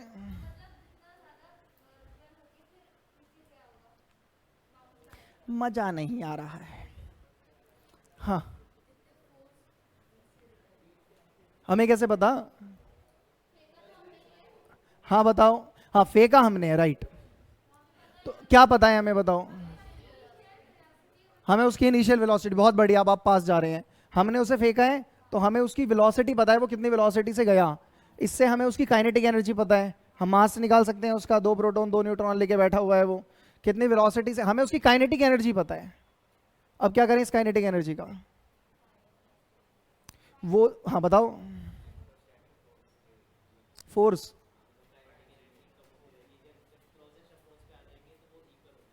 कौन इक्वल हो जाएगा? हाँ हाँ जी बोलो। बहुत बढ़िया, ये कहना चाह रहे थे आप कि इलेक्ट्रॉन, जो आपका अल्फा पार्टिकल है, जब पॉजिटिव चार्ज के पास जाएगा तो रिपल्शन होने की वजह से उसकी वेलोसिटी लगातार कम होती चली जाएगी। सही बात है ना? काइनेटिक एनर्जी कम होती चली जाएगी और पोटेंशियल बढ़ती चली जाएगी। Potential what? के Q1 Q2 by are, are कम होता जा रहा है, राइट है ना? काइनेटिक एनर्जी लगातार लूज होगी, पोटेंशियल गेन होती चली जाएगी। तो वो पॉइंट जिस पे काइनेटिक एनर्जी 0 हो जाए और पोटेंशियल एनर्जी मैक्सिमम हो जाए, उसके बाद वो वहां से वापस आ जाएगा। नहीं आई बात समझ में? तो मैं क्या करने वाला हूं, मैं हाफ mv स्क्वायर को बराबर रख दूंगा किसके, के। क्या मेरे को अपने अल्फा पार्टिकल का चार्ज पता होगा? क्या मेरे को गोल्ड के न्यूक्लियस का चार्ज पता होगा? अपॉन में आर। इसमें आपको एक चीज नहीं पता, दिस इज क्लोजेस्ट अप्रोच। आई बात समझ में? क्या है अप्रोच? करें? नहीं करेंगे, अब ये बाद में, अभी के लिए इतना ही रखेंगे दोस्तों, ठीक है ना? हाँ संडे में ही कंटिन्यू होगा। क्लास में हमने समझ लिया था जे थॉमसन मॉडल को। अब सबका ध्यान इधर, जर्जर मार्सडन एक्सपेरिमेंट, रदरफोर्ड का जो था, राइट है। अब उन्हीं के एक्सपेरिमेंट से जो एक चीज निकल के आती है जिसे बोलते हैं हम क्लोजेस्ट अप्रोच। डाल दो टॉपिक, क्लोजेस्ट अप्रोच। देखो नाम से क्लियर है ना क्लोजेस्ट अप्रोच क्या है? क्लोजेस्ट अप्रोच है कि आपने गोल्ड फॉइल के ऊपर जो अल्फा पार्टिकल मारे हैं देकर, वो कितनी पास तक गए हैं। ठीक है, alpha particle positive charge particle होते हैं, तो वो रिपेल होंगे किससे? किसी पॉजिटिव चार्ज पार्टिकल से ही। और रदरफोर्ड ने क्या बताया था कि जितना भी पॉजिटिव चार्ज होता है वो एक एटम में एक फिक्स पॉइंट पे एक्यूमुलेट होता है, जिसका नाम दिया था उन्होंने न्यूक्लियस, राइट है।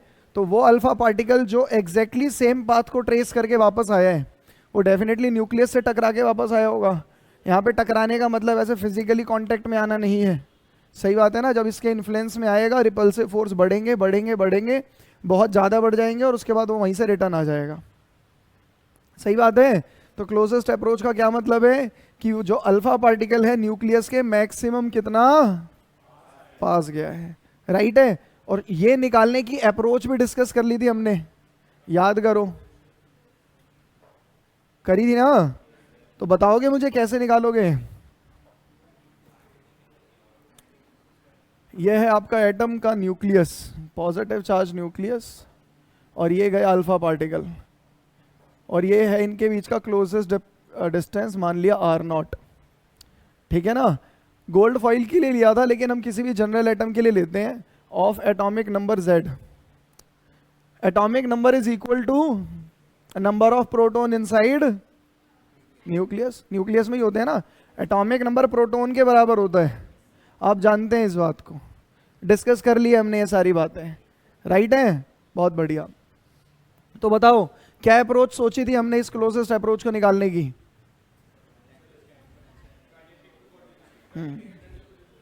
काइनेटिक एनर्जी हम देने वाले हैं। रदरफोर्ड जी के एक्सपेरिमेंट में अल्फा पार्टिकल लगभग 5.5 मेगा इलेक्ट्रॉन वोल्ट से शूट हुए थे, ठीक है। और उन्होंने जो लिया था वो गोल्ड था, तो गोल्ड का एटॉमिक नंबर क्या है मित्र? 54, 79 है, राइट है ना। हाँ बहुत बढ़िया। तो आओ काइनेटिक एनर्जी को भी पोटेंशियल एनर्जी के बराबर रख देंगे। इस पॉइंट पर अल्फा पार्टिकल और न्यूक्लियस के बीच में पोटेंशियल एनर्जी कितनी होगी? 0। तो पोटेंशियल एनर्जी कहां पर? क्लोजेस्ट अप्रोच पे R0 पे कितनी होगी बताओ? K Q1 R0, वही है ना क्लोजेस्ट अप्रोच। अच्छा माइनस भी लगा दें, रहने दें। Q1 कितना? अल्फा पार्टिकल पे कितना चार्ज होता है? 2e, बहुत अच्छे, राइट है। और इस पे कितना चार्ज होगा? Ze। अरे हाँ ना, Z नंबर ऑफ प्रोटॉन, एक प्रोटॉन पे E चार्ज, सही है, अपॉन में R0। तो पोटेंशियल एनर्जी कितनी आ गई आपकी? K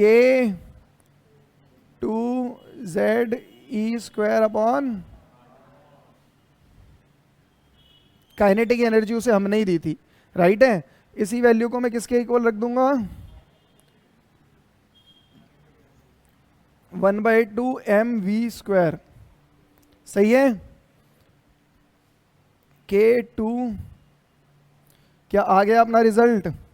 यहां से R0 सेपरेट कर लो, आंसर है, राइट है। R0 अलग कर लो, तो R0 कितना आ गया? K2ZE² अपॉन में हाफ mv²। या तो आप इसको सीधा ही लिख लो काइनेटिक एनर्जी अपॉन में, चलेगा, या फिर आप इसको लिख लो के 2 की जगह 4, पता है ना क्यों किया 4, जेड ई स्क्वायर अपॉन में एम वी स्क्वायर। ये हमारा क्लोजेस्ट अप्रोच की का फॉर्मूला आ गया। निकाल लेंगे अब, क्या दिक्कत है।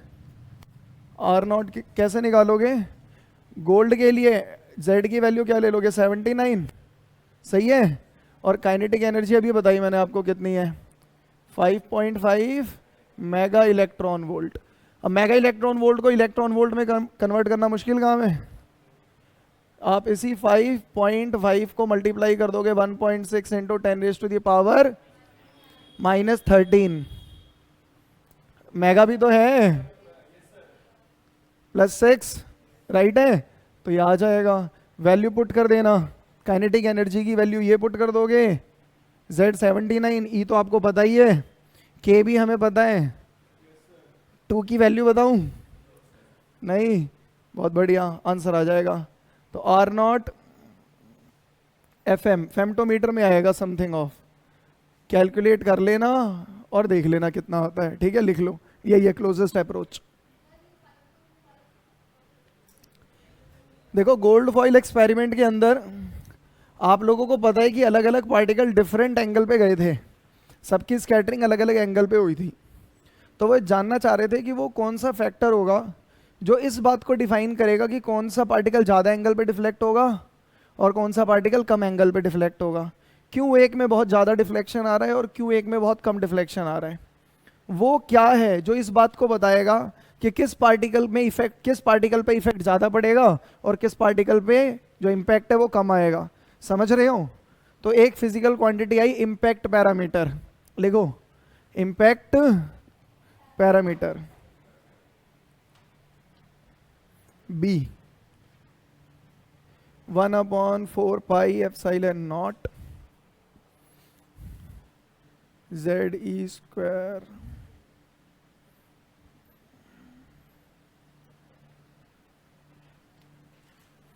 इसकी डेरिवेशन नहीं पढ़नी हमें, केवल फॉर्मूला ध्यान रखना है, ठीक है। पहली बात तो ये इम्पैक्ट पैरामीटर है क्या। इम्पैक्ट पैरामीटर वही फिजिकल क्वांटिटी है जिसकी अभी बात हो रही है। इम्पैक्ट पैरामीटर आपको ये बताएगा कि किस अल्फा पार्टिकल के अंदर कितना इम्पैक्ट आने वाला है, कौन कितने एंगल से डिफ्लेक्ट करने वाला है। समझ रहे हो, बहुत अच्छे। तो इसको डिफाइन करने के लिए उन्होंने क्या कहा कि एक न्यूक्लियस है, इधर से अल्फा पार्टिकल आ रहे हैं, ठीक है। तो उन्होंने कहा न्यूक्लियस के सेंटर से अल्फा पार्टिकल का जो वेलोसिटी वेक्टर है, न्यूक्लियस के सेंटर से अल्फा पार्टिकल का वेलोसिटी वेक्टर, इन दोनों के बीच का जो परपेंडिकुलर डिस्टेंस होगा, इसी को हम बोलेंगे इम्पैक्ट पैरामीटर। नहीं आई बात समझ में। क्या आपको लगता है कि बी चेंज होने से इम्पैक्ट चेंज हो जाएगा। तो आपको समझ में आना चाहिए कि उनके दिमाग में क्या आया होगा, राइट है। ये पार्टिकल इस न्यूक्लियस के सेंटर से जितना दूर आएगा वो इस न्यूक्लियस के इन्फ्लुएंस मतलब उतना ही कम इन्फ्लुएंस फील करेगा, राइट है। दूर से जाएगा तो हो सकता है कि बिना डिफ्लेक्ट किए ही चला जाए, राइट। जितना पास जाएगा उतना डिफ्लेक्शन आता जाएगा और बढ़ाएगा और बढ़ाएगा, राइट है। और अगर यहीं पे बी की वैल्यू 0 हो जाए तो 180 डिग्री के डिफ्लेक्शन से वापस आ जाएगा, राइट है ना। बहुत अच्छे, समझ गए इम्पैक्ट पैरामीटर क्या है। तो लिख लो एक बार, the impact parameter is defined as the perpendicular distance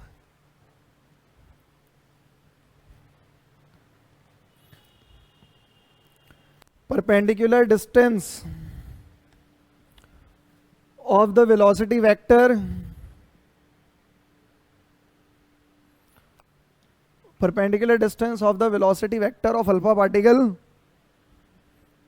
from the center of nucleus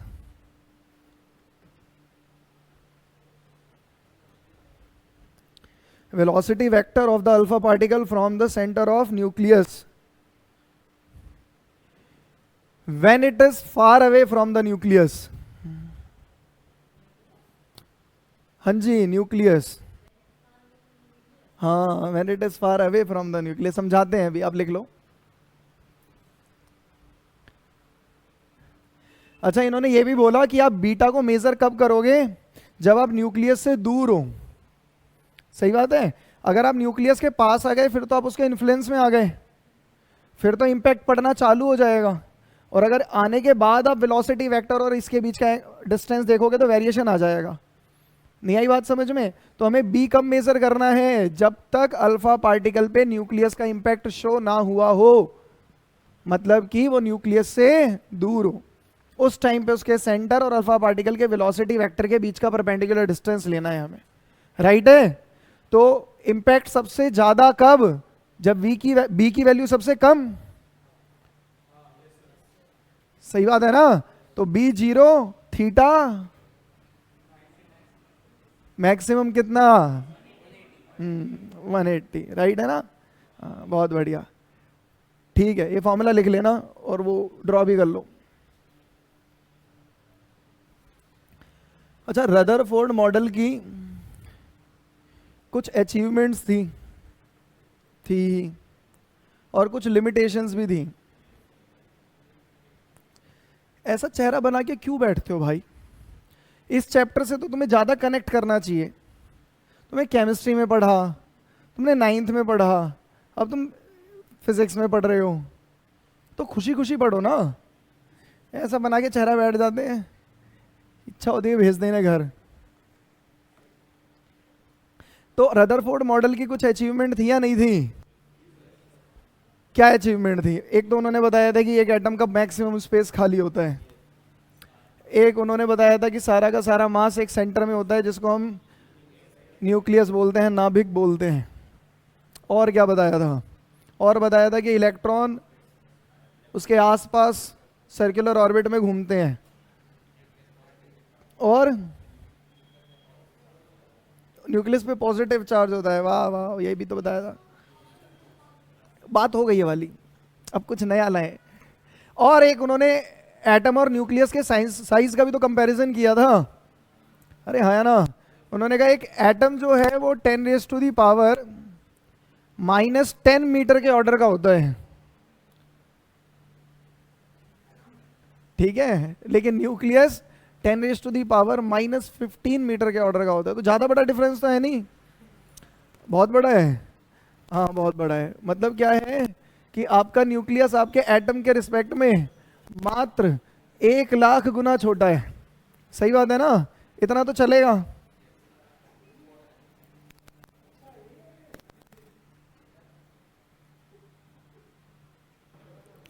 तो लिमिटेशन पे तो, सॉरी लिमिटेशन कह रहा हूं, अचीवमेंट पे तो बात कर ली हमने, राइट है ना? अब रदरफोर्ड मॉडल की कुछ लिमिटेशन भी थी। रदरफोर्ड जी से बोला गया कि क्या इलेक्ट्रॉन सर्कुलर ऑर्बिट में चलता है? उन्होंने कहा हाँ हाँ सर्कुलर ऑर्बिट में चलता है। उन्होंने कहा फिर तो वो उस पर एक्सेलरेशन लग रहा होगा। उन्होंने कहा हाँ हाँ एक्सेलरेशन भी लगता है, मस्त लगता है। फिर बोला जो एक्सेलरेटिंग चार्ज पार्टिकल है वो तो इलेक्ट्रोमैग्नेटिक वेव निकालेगा। हाँ हाँ हाँ निकालेगा। वो तो एनर्जी होती है। एनर्जी इसका मतलब क्या है? Energy can neither be created, तो वो एनर्जी लूज करेगा लगातार। हाँ लूज भी करेगा। मतलब क्या है? जितनी एनर्जी लूज करता जाएगा उतना वो घूमते घूमते न्यूक्लियस के पास आता जाएगा, और आते आते स्पाइरल पाथ बनाते बनाते न्यूक्लियस में फॉल हो जाना चाहिए। नहीं ऐसा होना चाहिए ना? तो मतलब ये है कि रदरफोर्ड मॉडल स्टेबल ऑर्बिट को नहीं समझा पाया था, राइट है ना? कि ऑर्बिट कैसे स्टेबल होते हैं। उनके अकॉर्डिंग तो ऑर्बिट स्टेबल नहीं है, वो स्पाइरल पाथ में नाचते नाचते अंदर आ जाएंगे, राइट है? और क्योंकि जब स्टेबल ऑर्बिट का ही कंसेप्ट नहीं आया तो डिस्क्रीट फ्रीक्वेंसी या स्पेक्ट्रम का कंसेप्ट कहां से आ जाएगा? तो दो, वैसे तो एक ही कह लो, पर मेन एक, अब इसे तोड़ लो तो दो लिमिटेशन कह सकते हो आप। क्या? स्टेबल ऑर्बिट एक्सप्लेन नहीं कर पाए, सही बात है, मतलब एटम की स्टेबिलिटी नहीं समझा पाए। और दूसरा क्या? दूसरा स्पेक्ट्रम को एक्सप्लेन नहीं कर पाए कि ये स्पेक्ट्रम कैसे फॉर्म होता है। उनके अकॉर्डिंग तो एक कॉन्टिन्यूस स्पेक्ट्रम मिलना चाहिए, जबकि कॉन्टिन्यूस नहीं मिलता, डिस्क्रीट मिलता है। ये बातें समझ नहीं आती होंगी तुम्हारे कि ये कॉन्टिन्यूस डिस्क्रीट क्या बकवास करते रहते हैं आप। आती है समझ? बहुत बढ़िया बातें अगर आती है कि एनर्जी देखो, एनर्जी लूज होती जा रही है ना, लूज हो, ये ऐसा है जैसे पानी से बोतल है उसमें से पानी गिरा रहा हूं मैं, तो लगातार पानी गिर रहा है और बोतल का पानी धीरे धीरे कम होता जा रहा है, राइट है ना। एक कॉन्टिन्यूस फ्लो है, ऐसा नहीं है कि पहले उस 5 लीटर की बोतल में से पहले 2 लीटर निकल गया, फिर 1 निकल रहा है, फिर 200 ml, फिर 100 ml, ऐसे कम होते होते निकल रहा है, ऐसा नहीं है। एक कॉन्टिन्यूस फ्लो के साथ पानी बाहर आ रहा है। समझ पा रहे हैं आप मेरी बात को? लेकिन जब हम देखते हैं तो ऐसा होता नहीं है। जब हाइड्रोजन एटम लाइट निकालता है तो कुछ पर्टिकुलर फ्रीक्वेंसी की ही लाइट निकालता है, कुछ फिक्स फ्रीक्वेंसीज की ही लाइट निकालता है, या तो इसकी या फिर इसकी या फिर इसकी या फिर इसकी, बीच में कुछ नहीं आई बात समझ में? या तो एक्स रेंज होगी या तो वाई रेंज होगी, इनके बीच में कुछ भी नहीं होगा, कॉन्टिन्यूस नहीं मिलेगा। कैसा मिलेगा? डिस्क्रीट मिलेगा। अब इनके अकॉर्डिंग स्पाइरल पाथ है तो एनर्जी जो है ग्रेजुअली डिक्रीज हो रही है, जबकि एटम में इलेक्ट्रॉन ऐसा नहीं करते, वो एक ऑर्बिट से सीधा दूसरे में जंप मारते हैं, तीसरे से पहले में मारेंगे, चौथे से पहले में मार देंगे, चौथे से दूसरे में मार देंगे। तो एनर्जी कितनी निकलेगी? जितना इन ऑर्बिट्स के बीच में एनर्जी का गैप होगा, अरे हाँ या ना, और जितना एनर्जी का गैप होगा उतना ही एच न्यू बनेगा, उतनी ही फ्रीक्वेंसी की लाइट निकलने वाली है। मैं यहाँ पे लाइट कह रहा हूँ, लाइट का मतलब यहाँ पे इलेक्ट्रोमैग्नेटिक वेव है, केवल विजिबल वाली लाइट नहीं, इलेक्ट्रोमैग्नेटिक वेव निकलेगी, मतलब ये है। तो समझ में आ गई दोनों लिमिटेशन? तो उनके अकॉर्डिंग कॉन्टिन्यूस स्पेक्ट्रम बनना चाहिए था, जो कि नहीं बना। उनके अकॉर्डिंग जो ऑर्बिट है वो स्टेबल नहीं होने चाहिए, स्पाइरल होते हुए नाचते हुए घुस जाना चाहिए उसे न्यूक्लियस में, जो कि ऐसा नहीं होता। तो ये सारी कहानी आ गई रदरफोर्ड की। रदरफोर्ड के मॉडल को पढ़ लिया हमने, जिसको जर्जर मार्सडेन एक्सपेरिमेंट बोलते हैं। गोल्ड फॉइल एक्सपेरिमेंट को अच्छे से समझा, उसकी ऑब्जर्वेशन देखी, कंक्लूजन निकाले, closest approach, impact parameter, achievement और लिमिटेशन। सही बात है। अब इस मॉडल को छोड़ते हैं और आगे जाते हैं Bohr's quantization condition. Bohr's model आया था ना। बोर्स मॉडल की अचीवमेंट में क्या है? बोर्स मॉडल की एक तो अचीवमेंट ये है कि इन्होंने स्टेबल ऑर्बिट को एक्सप्लेन किया था कि ऑर्बिट स्टेबल होते हैं, एक इलेक्ट्रॉन किसी ऑर्बिट में घूमते हुए एनर्जी रिलीज नहीं करता। नहीं आई बात समझ में? वो एक फिक्स ऑर्बिट में फिक्स एनर्जी के साथ नाचता रहता है। अगर आपको उससे एनर्जी निकालनी है तो आपको उसका ऑर्बिट चेंज करना पड़ेगा, या फिर एनर्जी देनी है तो भी ऑर्बिट चेंज करना पड़ेगा। नींद आ रही है मित्र? लोरी लग रही है ये? मैं ऐसे बोर्स क्वांटाइजेशन कंडीशन बोलता हूं, तेरे को लग रहा है मैं लल्ला लल्ला लोरी बोल रहा हूं? हैं? होने दो, आ जाओ बोर्स क्वांटाइजेशन कंडीशन पे। बोर्स क्वांटाइजेशन कंडीशन हमने एक बार पहले भी पढ़ी है, बोर्स मैग्नेटॉन जैसा कुछ पढ़ा, chapter 5। Angular momentum is integral multiple of h/2π। This is Bohr's quantization condition. Bohr's ये नहीं, ये तो बोर्स ये क्वांटाइजेशन कंडीशन कहां से लेकर आए? क्या बोला उन्होंने ऐसा? देखो यहां पर ना आपके लिए थोड़ी सी समझ जरूरी है वेव की। किसकी? याद करो क्लास 11th में एक टॉपिक था जिसमें हमने फर्स्ट हार्मोनिक, सेकंड हार्मोनिक, ऐसा कुछ पढ़ा था, ओवरटोन। याद है? स्टैंडिंग वेव के अंदर कि वेव जाएगी, वापस आएगी, सुपर इम्पोज हो जाएगी, राइट है। यहाँ पर जो अगर एक ही मतलब हाफ वेव बन रही है तो L हमारा λ/2 के बराबर था। कंप्लीट वेव बन गई थी तो L हमारा लैम्डा के बराबर था। नहीं आ रही बात समझ में? देखो क्या है, समझो बात को। क्या कहा बोर जी ने? उन्होंने क्यों कहा ऐसा कि इलेक्ट्रॉन कुछ ही फिक्स ऑर्बिट है जिसके अंदर नाचेंगे? आपके अकॉर्डिंग क्या है कि अगर इलेक्ट्रॉन की वेलोसिटी बदल दो तो उसका ऑर्बिट बदल जाएगा। उनके अकॉर्डिंग भी यही है, पर कितने भी अमाउंट से नहीं बदला जा सकता उसे। नहीं आ रही बात समझ में? अभी आएगी। देखो ये न्यूक्लियस है, अब पहला ऑर्बिट बनना है, इलेक्ट्रॉन को आके नाचना है, इसके आसपास घूमेगा। तो इलेक्ट्रॉन पास में घूमे, दूर घूमे, बहुत दूर घूमे, कहाँ घूमे? तो आप बोलोगे सर ये डिपेंड करता है कि इलेक्ट्रॉन के पास एनर्जी कितनी है, राइट है, जितनी एनर्जी होगी उतनी वेलोसिटी होगी। अरे सही बात है, तो उसके अकॉर्डिंग वो अपना ऑर्बिट डिसाइड करेगा। पर बोर्स ने कहा ऐसा नहीं होता भाई, अगर इलेक्ट्रॉन के पास एनर्जी फर्स्ट ऑर्बिट में घूमने के लिए जितनी चाहिए उससे कम है तो वो इस ऑर्बिट में नहीं आएगा, उससे ज्यादा है तो भी वो इस ऑर्बिट में नहीं आएगा। उन्होंने कहा पहला ऑर्बिट एक फिक्स पोजीशन पे होगा और पहले ऑर्बिट में घूमने के लिए इलेक्ट्रॉन को जो एनर्जी चाहिए वो भी फिक्स होगी। अब अगर इस ऑर्बिट में, इस कमरे में इलेक्ट्रॉन आना चाहता है तो उसे उतना किराया भरना ही पड़ेगा। आ रही है बात समझ में? तो ये फिक्स ऑर्बिट का कंसेप्ट कहां से लेकर आए थे वो? तो यहां सहारा लिया था उन्होंने डी ब्रॉगली वेवलेंथ। जानते हैं ना आप कि जब भी ये फंडामेंटल पार्टिकल इलेक्ट्रॉन प्रोटॉन ये चलेंगे तो इनके साथ एक वेव एसोसिएट हो जाएगी, राइट है। तो सबसे प्राइमरी ऑर्बिट क्या होगा? इन्होंने कहा सबसे प्राइमरी ऑर्बिट की लेंथ इतनी होगी, सबसे पहले ऑर्बिट की लेंथ इतनी होगी कि उसमें कंप्लीट एक वेव आ जाए, कंप्लीट एक वेव आ जाए। नहीं आई बात समझ में? दूसरे ऑर्बिट की लेंथ कितनी होगी? इतनी होगी कि उसके अंदर नंबर ऑफ वेव्स 2 आ जाए, 2 लैम्डा। तीसरे ऑर्बिट की लेंथ कितनी होगी? बहुत ही कमाल हो आप लोग, 1 2 3। समझ रहे हो? अब अगर ये वेवलेंथ फिक्स है तो क्या ये लेंथ अलग अलग हो सकती है? वेरिएशन आएगा। देखो पहले ऑर्बिट की लेंथ इतनी होनी चाहिए ना, अब इसी को उठा के सर्कल बना के इसके पास रख दो, इसी लेंथ को उठा के सर्कल बनाओ और इसके पास रख दो, ये पहला ऑर्बिट बन गया। सही बात है, मतलब यहां पर एक क्रस्ट और एक ट्रफ। अगर आप इसको कहीं से भी काट के खोलोगे तो पूरी एक वेव आ रही होगी इसके अंदर, समझ गए? आप इसकी लेंथ को कम कर देते तो ये वेव पूरी नहीं आती, आप इसकी लेंथ को बढ़ा देते तो ये वेव एक से ज्यादा आने लगती, अगर एक से ज्यादा आएगी तो फिर पूरी 2 आएंगी। समझ रहे हो? पूरी एक वेव आने का मतलब क्या है? लैम्डा। अरे हाँ या ना? 2 वेव आने का मतलब क्या है? 2 लैम्डा।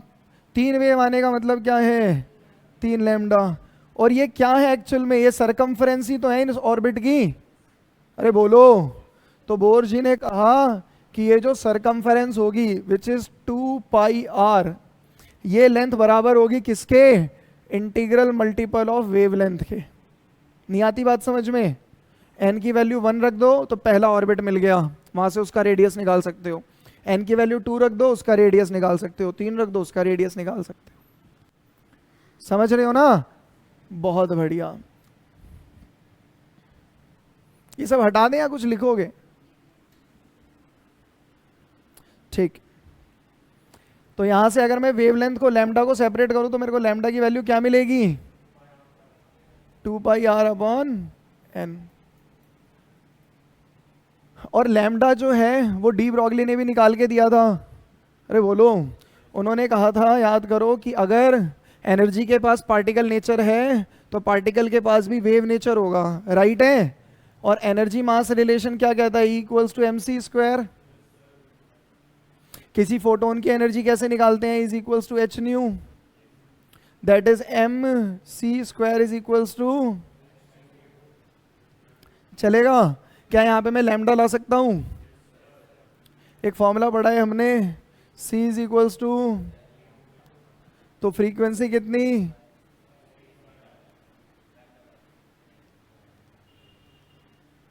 फ्रीक्वेंसी कितनी? पुट कर दें, कुछ कैंसिल हो रहा है तो हमें लैम्डा कितना मिल गया? h upon M C. यहां पर ये c क्या है? वेलोसिटी ऑफ लाइट, राइट है। पर अगर यहीं पे इलेक्ट्रॉन की वेलोसिटी की बात करोगे तो h अपॉन एम वी कह लो, राइट है। और ये क्या है? ये मोमेंटम है, राइट। तो हमारी वेवलेंथ कितनी आ गई? प्लैंक्स कांस्टेंट अपॉन में मोमेंटम। एक बार लिख लो फिर हटा के दोबारा से लिखेंगे इसे। आओ तो कंपेयर कर लो दोनों को। 2 pi R upon N is equals to H upon M V. देखो मैं कह रहा हूं कि angular momentum of fundamental particle revolving in circular orbit is integral multiple of h by 2 pi. क्या वो कंडीशन दिख रही है आपको?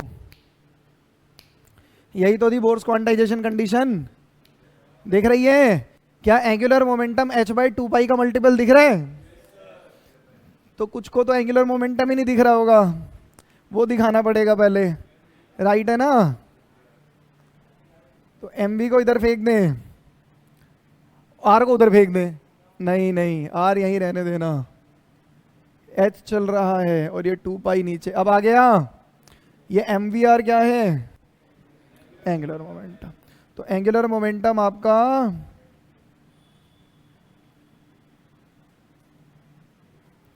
Integral multiple of h by Bohr's quantization condition ने, देखो बेसिक बात क्या है?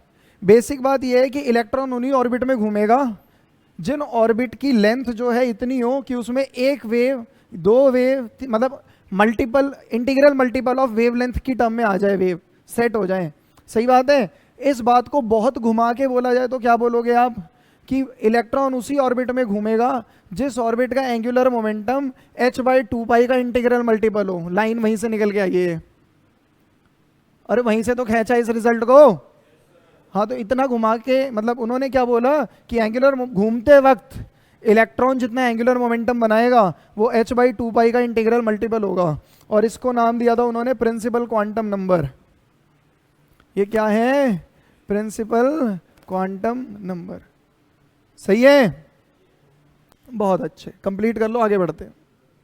ये जो भी आपने पढ़ा यही थी बोर्स फेमस क्वांटाइजेशन कंडीशन।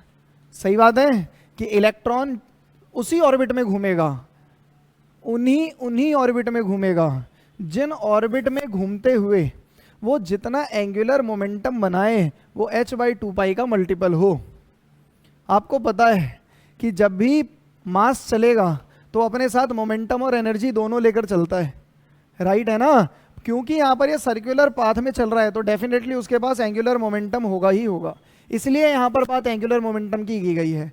क्या एंगुलर मोमेंटम उस सर्कुलर पाथ में घूमने का जो संवेग है उसका कितना भी हो सकता है? तो उन्होंने कहा नहीं नहीं, हमेशा मल्टीपल होगा h बाई 2 पाई का। अरे समझ गए? तो यहाँ पर उन्होंने क्वांटाइजेशन लगा दी, डिस्क्रीटनेस लगा दी, राइट है? अब एक छोटा सा टॉपिक डालें, बोर्स पोस्टुलेट्स।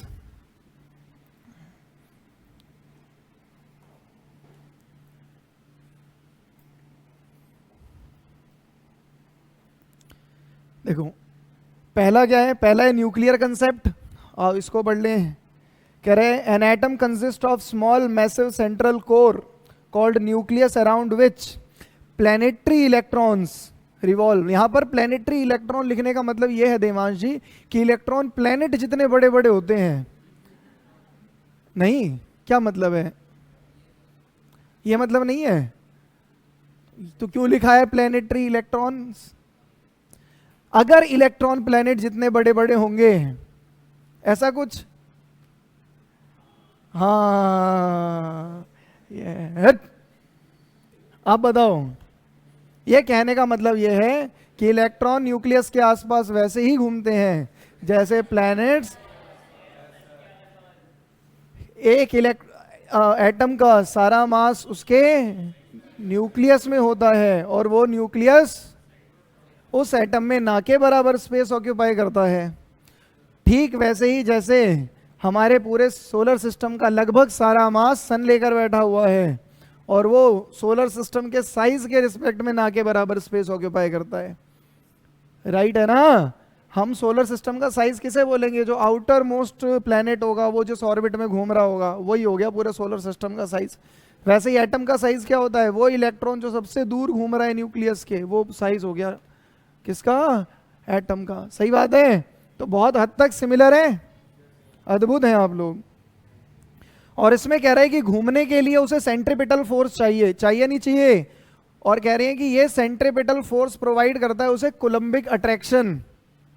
जो इलेक्ट्रोस्टैटिक फोर्स लगेगा नेगेटिव चार्ज इलेक्ट्रॉन और पॉजिटिव चार्ज न्यूक्लियस के बीच में जो अट्रैक्टिव फोर्स लग रहा है वो इस सर्कुलर पाथ में सेंट्रीपिटल फोर्स का काम कर रहा है। क्यों मंद मंद मुस्कुरा रहे हैं मित्र? फनी कंसेप्ट है ये। बोर की किसी बात पे हंसी आ गई आपको? नेक्स्ट क्वांटम कंडीशन, ये अभी पढ़ा हमने कि एंगुलर मोमेंटम क्या होगा, h/2 का। बहुत बढ़िया, बहुत गजब। अगला कंसेप्ट पहले ही बताया था मैंने, याद करो, स्टेशनरी ऑर्बिट। कि इन्होंने बोला था कि इलेक्ट्रॉन किसी भी ऑर्बिट में घूमते हुए कोई एनर्जी एमिट नहीं करता, ऑर्बिट एकदम स्टेशनरी होते हैं। और जब एनर्जी एमिट नहीं करता मतलब फिक्स एनर्जी के साथ घूमेगा। अगर आप चाहते हैं कि उसका ऑर्बिट चेंज हो तो या तो उसे एनर्जी दे दो या उससे एनर्जी ले लो। सही बात है? हाँ जी। बोर्स की एनर्जी एमिट ना करने की कंडीशन बताते हैं। अभी फोर्थ पे ही आ जाओ। थर्ड में अभी के लिए बस इतनी सी बात याद रखें कि बोर्स ने ये बात बोली थी कि ऑर्बिट स्टेशनरी होते हैं और इलेक्ट्रॉन घूमते वक्त एनर्जी रेडिएट नहीं करते। देखो एनर्जी रेडिएट करने का की कंडीशन क्या है इसे समझो थोड़ा सा। आप बोलोगे चार्ज पार्टिकल का एक्सेलरेशन। अरे हाँ या ना? अब मैं दो बातें बोलता हूं। चार्ज पार्टिकल का एक्सेलरेशन, क्या यहां पर डायरेक्शन मैटर करती है? मतलब समझो मैं क्या कहना चाहता हूं कि एक केस ऐसा है जिसमें चार्ज पार्टिकल चलते हुए अपनी वेलोसिटी का मैग्नीट्यूड बदल रहा है, समझ गए? और एक ऐसा है जिसमें चलते वक्त वो डायरेक्शन बदल रहा है, वेलोसिटी की मैग्नीट्यूड नहीं बदल रहा। समझ रहे हैं? यहां पर जो एक्सेलरेशन है वो सेंट्रीपिटल एक्सेलरेशन है। सेंट्रीपिटल एक्सेलरेशन कभी भी मूविंग बॉडी पे वर्क नहीं कर सकता। अरे हाँ या ना? सेंट्रीपिटल फोर्स कभी बॉडी पे वर्क करेगा क्या? सेंट्रीपिटल फोर्स बॉडी के मोशन के डायरेक्शन के परपेंडिकुलर लगता है, मतलब कि वर्क जीरो। और वर्क जीरो तो वो उसमें एनर्जी इंपार्ट ही नहीं कर सकता। अरे हाँ या ना? ना इंपार्ट करेगा ना उससे खींचेगा, मतलब एनर्जी में कोई रोल नहीं होगा सेंट्रीपिटल फोर्स का। और centripetal force centripetal acceleration create करता है, वो बॉडी की चलने की वेलोसिटी का मैग्नीट्यूड भी नहीं बदलता। और इलेक्ट्रोमैग्नेटिक वेव कब बनती है? जब इलेक्ट्रिक फील्ड बदले।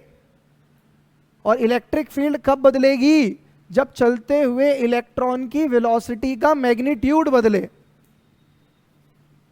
नहीं आई बात समझ में?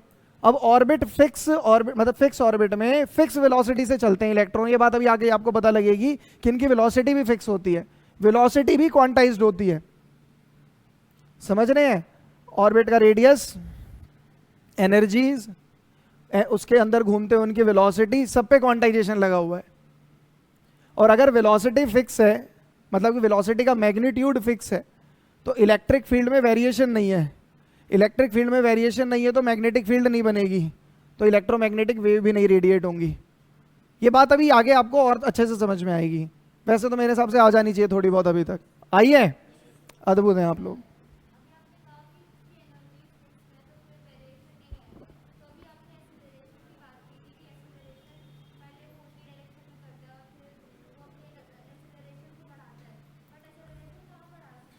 कब बोला मैंने ये सब? क्या कहा मैंने? इधर आओ, आप इधर आओ। अरे इधर तो आओ उठ के। ऋषिका जी सवाल समझाओ। इधर नहीं, फिर जनता को नहीं पता लगेगा ना आपका सवाल। हमें तो बताना है। हाँ जी, अपना सवाल समझाइए। हाँ, मेरा ये क्वेश्चन था कि जब हर ऑर्बिट की एनर्जी फिक्स्ड है, ठीक है, आपने कहा फिक्स्ड एनर्जी है, उनकी फिक्स्ड वेवलेंथ है, वो उस हिसाब से एनर्जी रेडिएट करता है, ठीक है, रेडिएट ही नहीं करते आपने ये कहा, बट अभी आपने कहा कि वो एक्सेलरेट करते हैं। एक्सेलरेशन तो तभी होता है ना जब चेंज इन एनर्जी होती है।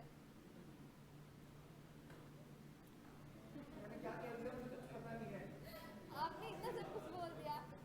एक ऑर्बिट है, ठीक है, उसमें इलेक्ट्रॉन्स रिवॉल्व कर रहे हैं, तो क्या वो अपनी डायरेक्शन चेंज कर सकते हैं?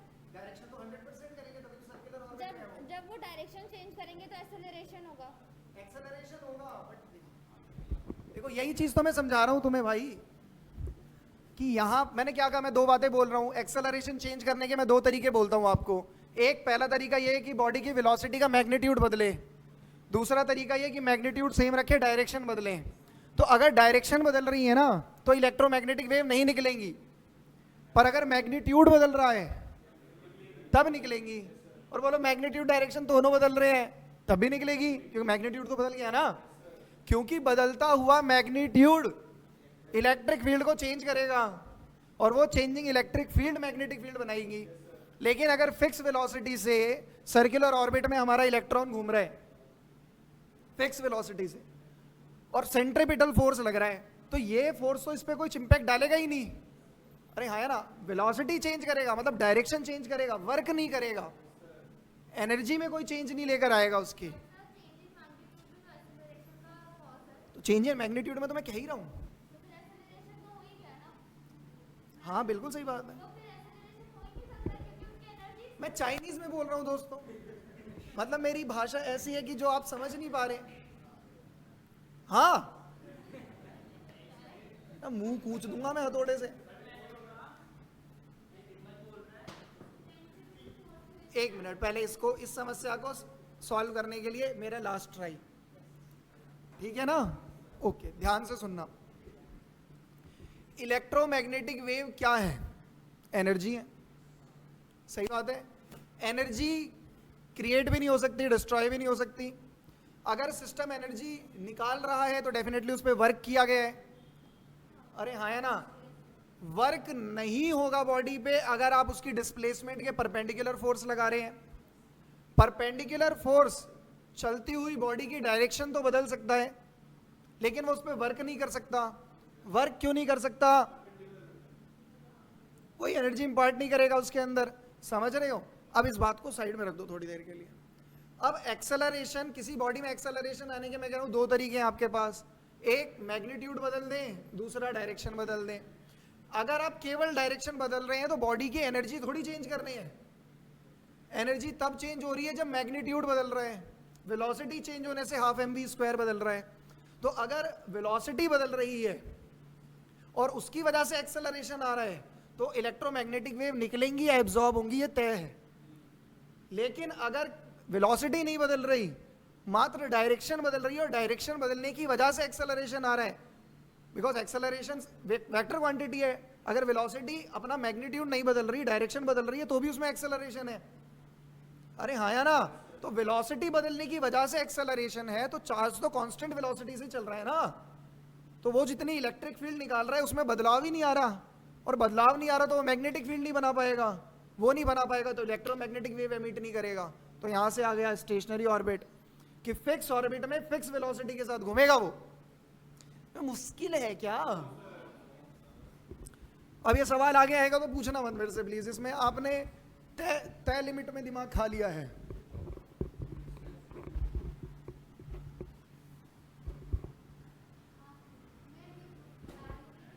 आप बता रहे हो या पूछ रहे हो? नहीं, नॉलेज बाद में लेंगे हम। किसी का डाउट है तो वो पूछ सकता है। नहीं, फोर्थ कंडीशन है, इसको भी बोर्स फेमस फ्रीक्वेंसी कंडीशन बोलते हैं।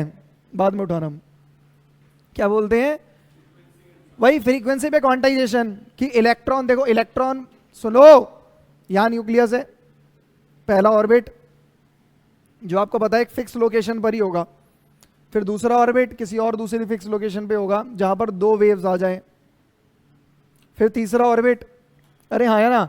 अब इलेक्ट्रॉन अगर तीसरे से जंप करेगा तो या तो दूसरे में आके रुकेगा या पहले में आके रुकेगा, बीच में कहीं पे भी नहीं रुक सकता। सही बात है। अगर मान लो वो तीसरे से जंप करके दूसरे में आ रहा है तो तीसरे ऑर्बिट में घूमते हुए उसकी कुछ एनर्जी थी, दूसरे ऑर्बिट में घूमते हुए भी उसकी कुछ एनर्जी होगी, तो डेफिनेटली उसे एनर्जी लूज करनी पड़ेगी। कितनी लूज करनी पड़ेगी? जितना इनके बीच का डिफरेंस होगा। तो वो एक फिक्स वैल्यू है, तो E is equals to H nu, H constant है, मतलब एक फिक्स फ्रीक्वेंसी की लाइट निकलेगी। और अगर वो तीसरे से पहले में आ जाता तो भी डिफरेंस एक फिक्स वैल्यू ही होती, तो भी एक फिक्स फ्रीक्वेंसी की लाइट निकलती। अरे हाँ या ना, एक बामर नाम के फिजिक्स के टीचर थे, स्कूल टीचर, उन्होंने ही बामर स्पेक्ट्रम सीरीज दी है, पहले वही आई थी, फिर ये अदर स्पेक्ट्रम बाद में आए थे निकल के, कि सारे कहीं से भी घूम कूद के पहले में आ जाए, किसी भी ऑर्बिट से कूद के दूसरे में आ जाए इलेक्ट्रॉन, तो फिक्स फ्रीक्वेंसी की लाइट ही क्यों निकलती है, समझ रहे हो। और इसी कंडीशन को हम बोलते हैं बोर्स फेमस फ्रीक्वेंसी कंडीशन, कि जो आपकी एनर्जी निकलेगी वो बराबर होगी ऑर्बिट्स की एनर्जी के डिफरेंस के, और ये इक्वल्स टू एच न्यू। अरे बोलो,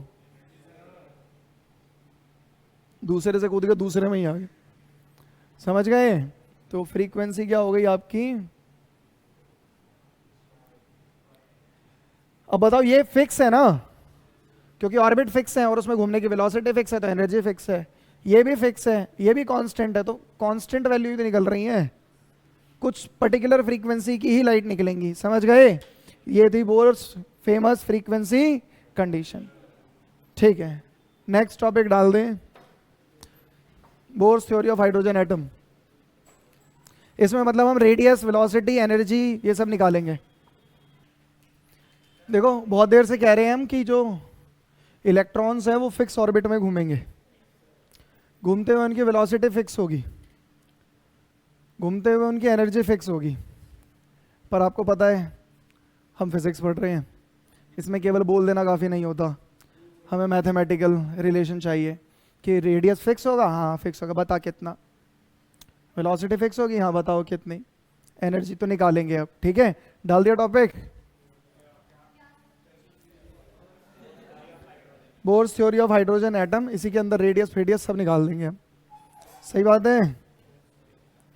तो ये एक एटम का न्यूक्लियस है, let's say the atomic number of this atom is Z, ठीक है, काफी बड़ा लिख रहा हूं थोड़ा, तो इस पे न्यूक्लियस पे चार्ज कितना आ जाएगा, अरे बोलो, यस सर, ZE राइट है ना, हाँ ठीक, बहुत अच्छा। और इसके आसपास एक ऑर्बिट मान लिया मैंने, ठीक है, इस ऑर्बिट में इलेक्ट्रॉन नाच रहे हैं विद वेलोसिटी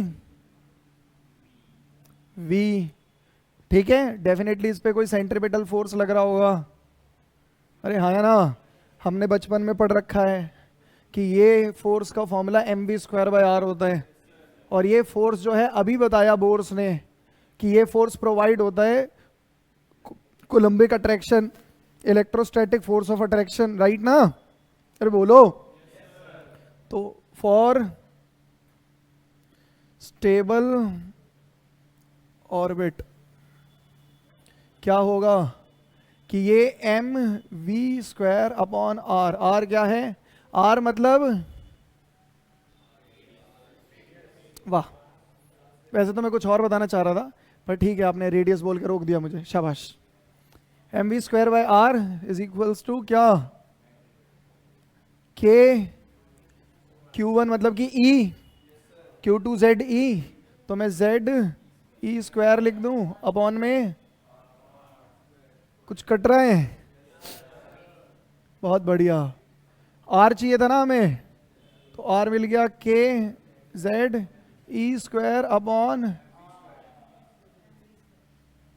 अब अगर मैं आपसे बोलूं ये देखो ये है वो रेडियस और यहां पे लगेगा क्वांटाइजेशन, अब हमें पता लग गया कि R फिक्स होगा, बोलोगे कैसे, मैं बोलूंगा देखो K कांस्टेंट है, Z एक फिक्स वैल्यू होगी, E एक फिक्स वैल्यू है, मास ऑफ इलेक्ट्रॉन फिक्स है, और वेलोसिटी पे आके मेरी चोंच थोड़ी बंद होने लगेगी, क्यों, क्योंकि डिफरेंट वेलोसिटी के लिए डिफरेंट R हो सकता है, सही बात है। और अगर वेलोसिटी की रेंज कॉन्टिन्यूस है तो R भी फिर कुछ भी हो सकता है, मतलब ये वो रिलेशन नहीं है जहां मुझे रुकना है, सही है। अब फिर से लगाएंगे हम बोर्स क्वांटाइजेशन कंडीशन, क्या, यूजिंग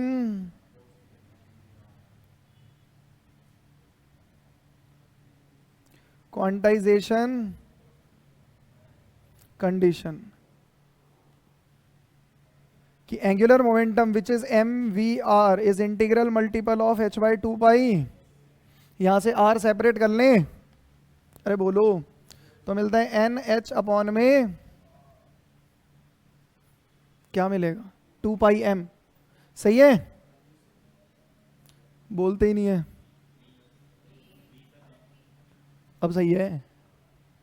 फर्स्ट इक्वेशन मान लो इसे, दोनों ही आर बता रहे हैं, दोनों ही आ रहे हैं, दोनों को कंपेयर कर लें। अरे बोलो, ठीक है।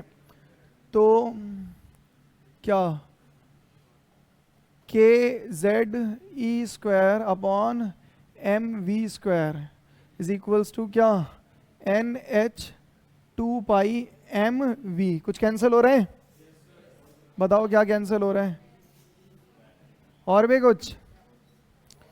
क्या चाहिए था यहां से हमें, वेलोसिटी सेपरेट कर लें। क्यों वेलोसिटी सेपरेट कर रहे हैं, ताकि देखते हैं, v को सेपरेट करो तो v इधर कर दो, के जेड ई स्क्वायर तो चल रहा था पहले से, ये 2 पाई उधर जाके और मल्टीप्लाई हो गया, राइट है। और क्या अपॉन में एन एच आ जाएगा। अरे हाँ या ना, देखो 2 कांस्टेंट, पाई कांस्टेंट, के कांस्टेंट, जेड कांस्टेंट, ई कांस्टेंट, एच कांस्टेंट। अब एन तो इंटीजर है, ये तो 1 2 या 3 होगा, तो मतलब अब v की वैल्यू डिस्क्रीट हो गई, वेलोसिटीज की कुछ ही वैल्यू मिलेंगी। क्या मैं कह सकता हूं कि जो वेलोसिटी होगी वो 1 अपॉन एन, मतलब इंटीग्रल मल्टीपल रेसिप्रोकल कर दो उसका, ऑफ दिस वैल्यू होगी। अरे हाँ या ना। अब क्योंकि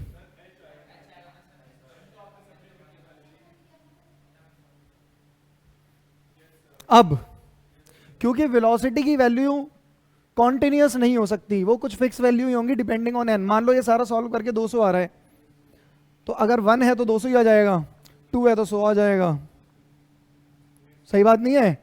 और 4 है तो इजी नंबर 50 आ जाएगा, समझ रहे हो ना आप। तो ऐसा नहीं है कि 200 के अलावा 199 भी हो सकती है, 198 भी हो सकती है, ऐसा नहीं है। तो जब वेलोसिटी की कुछ फिक्स वैल्यू होंगी तो डेफिनेटली आर की भी कुछ फिक्स वैल्यू होंगी। अब आर निकालने के लिए इस वेलोसिटी को इसमें पुट कर दें, मेरे हिसाब से इसमें करो तो ज़्यादा बढ़िया है, क्योंकि v है यहाँ, v स्क्वायर है, मेहनत ज़्यादा क्यों करें हम इतनी मेहनत। तो इसे पुट कर दो इन इक्वेशन 2। तो r क्या मिल गया आपको, एन एच तो पहले से ही चल रहा था, एन एच तो पहले से ही चल रहा था, राइट है। तो 2 पाई एम वी, वी कितना 2 पाई, तो ये जाएगा 4 पाई स्क्वायर, सही है। और साथ में आएगा के Z E square, N H ऊपर चला गया, सही है। तो क्या आपको लग रहा है कि आर अब फिक्स वैल्यू के, यहाँ पे सब कांस्टेंट है, अगर एन स्क्वायर को छोड़ दें तो, अगर आप एन स्क्वायर को, एन और एच में थोड़ा डिफरेंस देखना मुश्किल हो जाता है कई बार, एन स्क्वायर को सेपरेट कर दें तो सारा पार्ट कांस्टेंट है। अरे हाँ या ना, बोलते ही नहीं है। आप n की वैल्यू 1 पुट करो, क्या करो, तो n की वैल्यू क्या करो, 1 पुट करो, तो जो आपको r मिलेगा उसी को r नॉट बोलते हैं, बोर्स यूनिट रेडियस। मतलब कि n की वैल्यू 1 के लिए रेडियस की वैल्यू क्या आ रही है, 1.2 समथिंग आएगी, सॉरी 0.53 एंगस्ट्रॉम आ रही है। ये क्या है, ये इलेक्ट्रॉन का, हाइड्रोजन एटम में इलेक्ट्रॉन का पहले ऑर्बिट में घूमते हुए कितनी ऑर्बिट का क्या रेडियस होगा वो है, सही बात है। अब मैं ये कह रहा हूं कि जो रेडियस है पहले ऑर्बिट का तो ये है, दूसरे ऑर्बिट का रेडियस इससे 4 गुना ज़्यादा होगा, तीसरे ऑर्बिट का रेडियस इससे 9 गुना ज़्यादा होगा, फिर 16 गुना ज़्यादा होगा। समझ रहे हैं ना आप, बहुत अच्छे। तो चलेगा कि हमें दिख रहे हैं, राइट है। तो हमारा रेडियस इसी रेशियो से इंक्रीज करता है, 1 4 9 16 25, राइट है।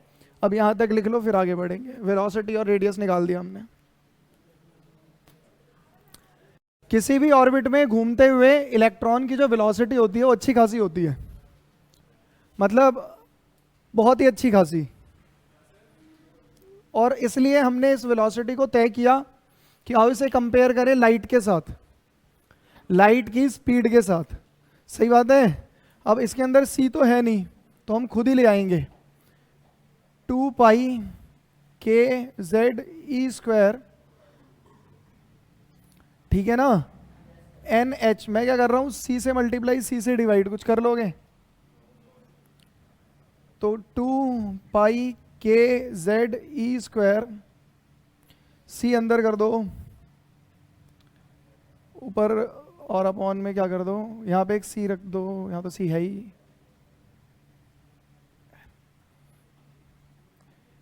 इस पूरे को सॉल्व करते हैं, जब हम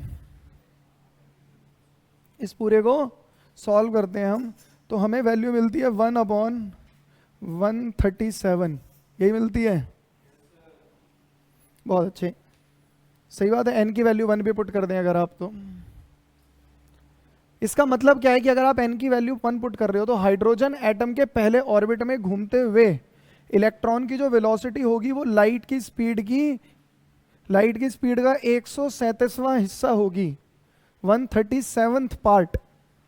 बोले तो बहुत कम हो गया, पर लाइट की स्पीड है वो, लाइट की स्पीड उसका 137th पार्ट है। समझ रहे हो ना? तो अच्छी खासी स्पीड के साथ इलेक्ट्रॉन घूमता है, ये बहुत भयंकर स्पीड है। इस स्पीड को अचीव करना हमारे लिए बहुत मुश्किल है। अरे हाँ है ना, इलेक्ट्रॉन जिसका साइज सोचो, जिस ऑर्बिट में वो घूम रहा है, हटा दिया अब तो 0.53 एंगस्ट्रॉम का रेडियस है उसका। इतने नन्हे से रेडियस में इतनी भयंकर स्पीड के साथ इतना छोटा पार्टिकल घूमेगा तो लगभग हर जगह पर एक साथ प्रेजेंट होता है। इसलिए फिर इसकी फ्रीक्वेंसी निकालनी चालू कर दी हमने, है ना। और यही जन्म हुआ था किसका, हेजनबर्ग अनसर्टेनिटी प्रिंसिपल कि पोजीशन और मोमेंटम एक साथ एक पोजीशन पे बता देना मुश्किल है, नहीं कर सकते आप। सही बात है ना? केमिस्ट्री तो तेज है ही तुम्हारी, बहुत अच्छे। ये कंपैरिजन भी लिख लें फिर आगे बढ़ेंगे। ये जो आपका कांस्टेंट आया है इसको अल्फा से भी दिखाते हैं, ठीक है, और इस अल्फा को फाइन स्ट्रक्चर कांस्टेंट बोलते हैं।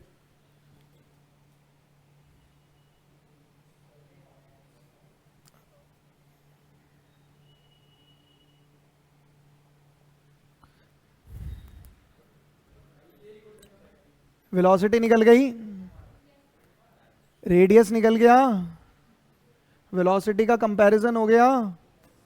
अब एनर्जी निकालते हैं, सही है।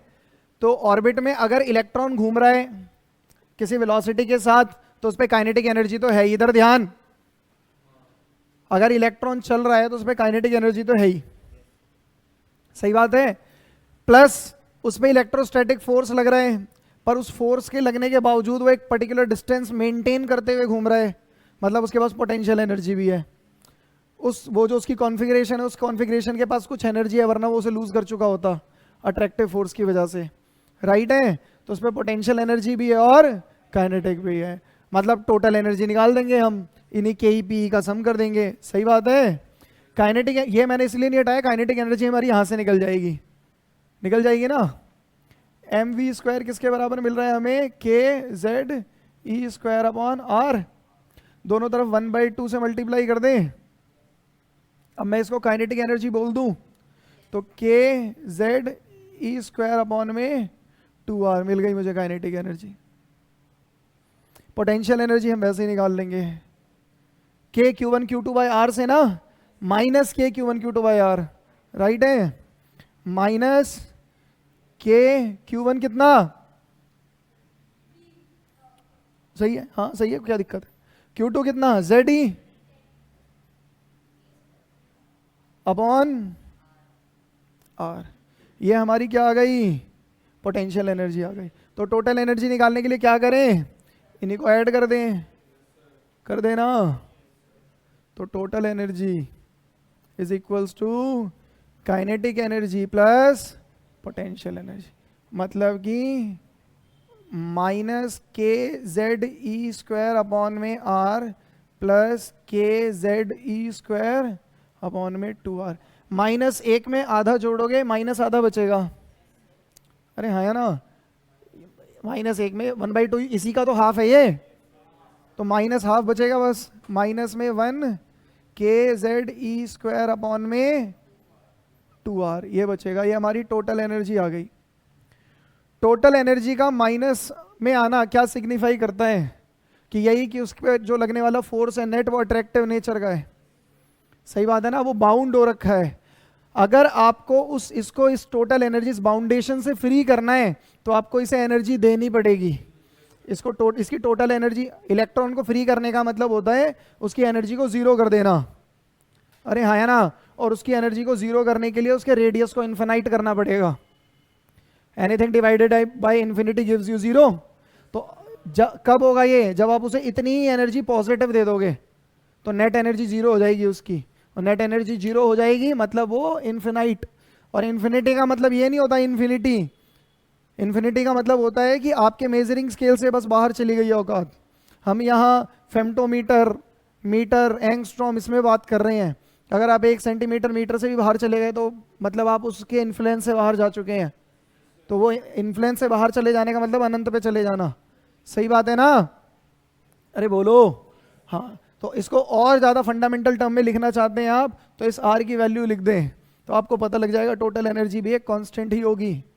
तो टोटल एनर्जी कितना आ गया, माइनस में kZe² अपॉन में 2 n² h², राइट है, k है ऊपर जाके हो जाएगा k² z² e⁻⁴ और साथ में 4π² और m।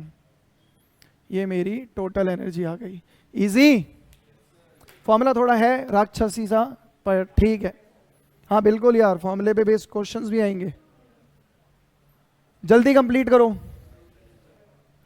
टॉपिक डाल दो, spectral series of hydrogen atom.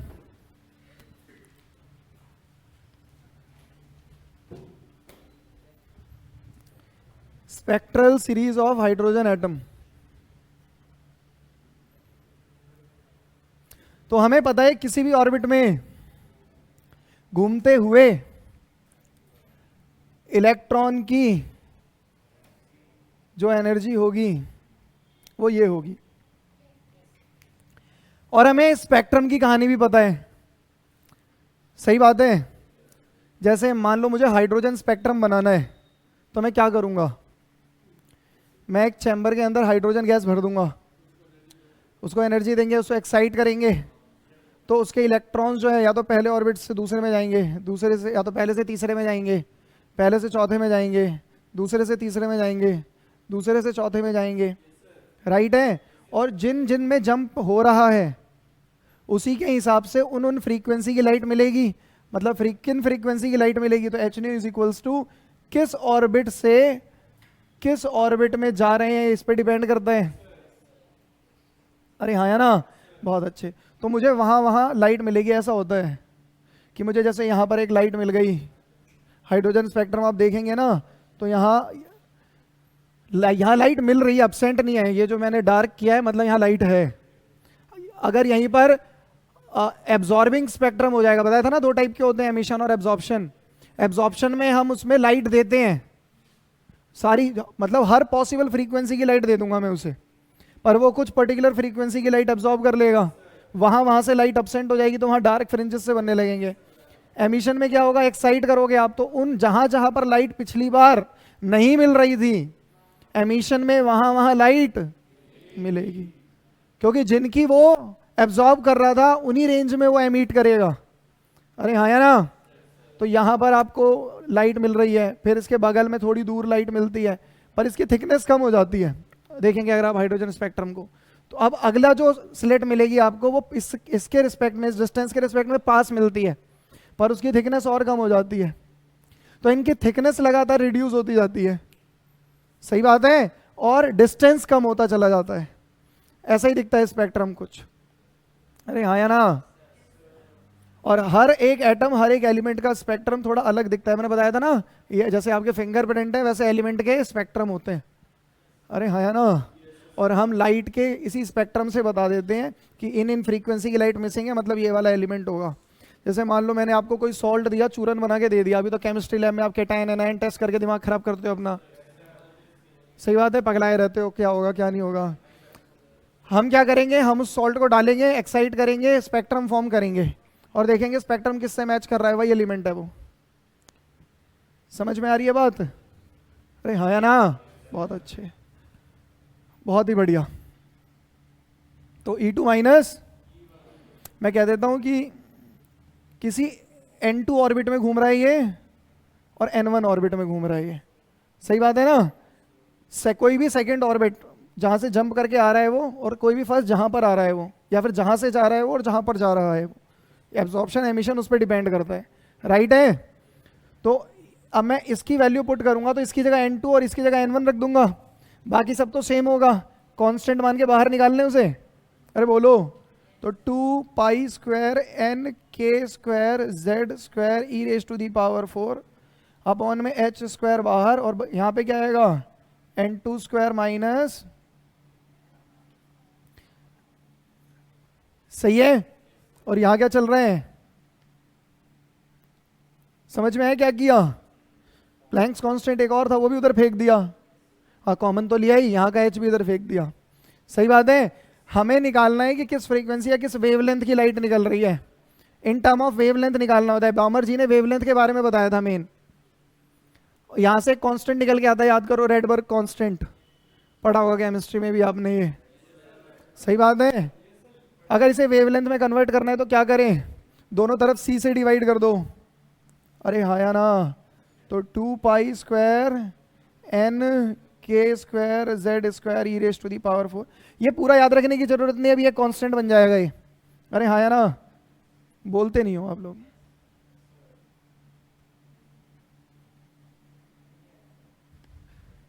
Easy, ये 1 अपॉन लैम्डा है, 1 अपॉन लैम्डा है ना, लैम्डा थोड़ी है, लैम्डा है, लैम्डा है ये। क्या है मित्र, ये 1 अपॉन लैम्डा है ना, पक्की बात है ना?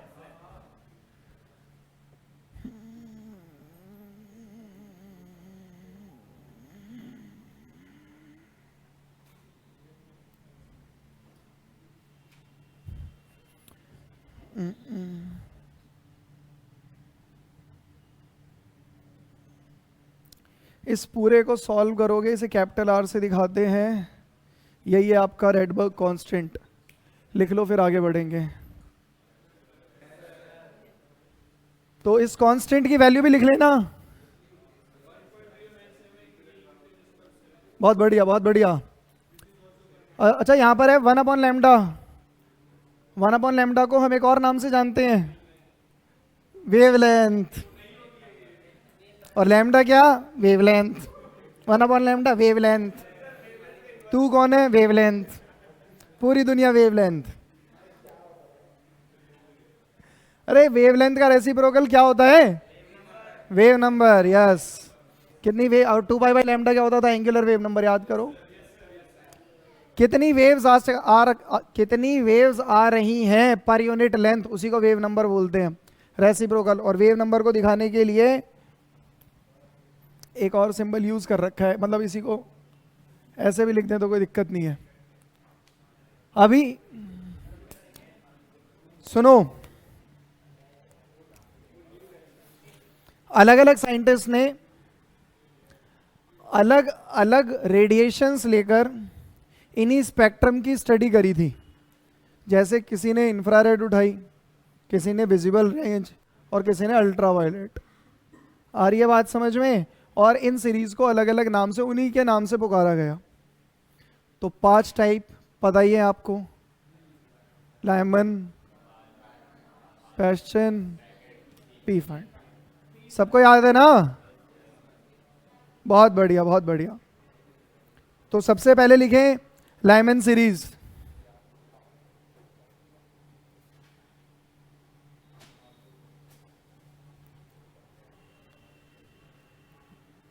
इसके अंदर क्या, इसमें आप n2 की वैल्यू को 1 लेंगे। यहां पे देखो मैंने n2 पहले लिख रखा है, n1 बाद में, तो क्या कोई दिक्कत नहीं है कंफ्यूजन की, मतलब कंफ्यूज मत होना। और अगर आपका जो n1 है वो हमेशा n2+1 से शुरू होगा। मतलब ये 1 है तो ये 2 3 4 वगैरह वगैरह। पहले ऑर्बिट में अगर इलेक्ट्रॉन आ रहा है तो दूसरे से जंप करके आ सकता है, तीसरे से भी डायरेक्ट फर्स्ट में आ सकता है, कहीं से भी कूद के फर्स्ट में आ रहा है तो ये नाम दे देना उसे। और इसके अंदर जो लाइट यूज हो रही है, मतलब जो रेडिएशन मिलेंगी आपको वो क्या है? Ultraviolet. ये भी याद रखें।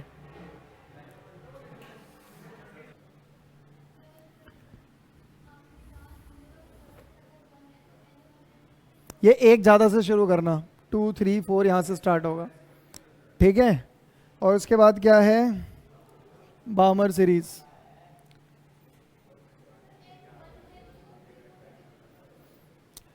अरे क्या मुश्किल है इसमें आपको इसकी वैल्यू 1 लेनी है। अगर पहले ऑर्बिट में आ रहा है इलेक्ट्रॉन, ये न्यूक्लियस है, पहले में दूसरे से जंप करके आए, तीसरे से आए, चौथे से आए, कहीं से भी आए, तो इस सीरीज का नाम यहां पर आ रहा है ना, फाइनली वो लेमन सीरीज हो गई, ठीक है। मैं लेमन बोलता रहता हूं, ठीक।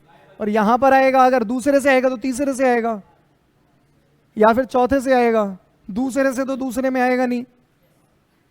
अब बोलो पहले से आ सकता है दूसरे में, पर फिर नेचर अपोजिट हो जाएगा। अगर एब्जॉर्प्शन ले रहे हो तो एमिशन हो जाएगा, समझ रहे हो ना? हाँ, तो फिर या तो चौथे से या पांचवे से, तो एक बढ़ाना है बस, कहीं से भी दूसरे में आए बामर हो जाए, और तीसरे में आए तो पैशन ब्रैकेट पी फंड। तो मेरे हिसाब से अब आपको ये खुद कर लेना चाहिए, पक्का। बामर में क्या करोगे? इसकी वैल्यू 2 और इसकी वैल्यू 3 4 5 6, फिर इसकी वैल्यू 3 4 5 6। देखो अभी राइट नाउ खुद कंप्लीट करो। नेक्स्ट टॉपिक डाल दें आप लोग, energy level diagram for hydrogen atom.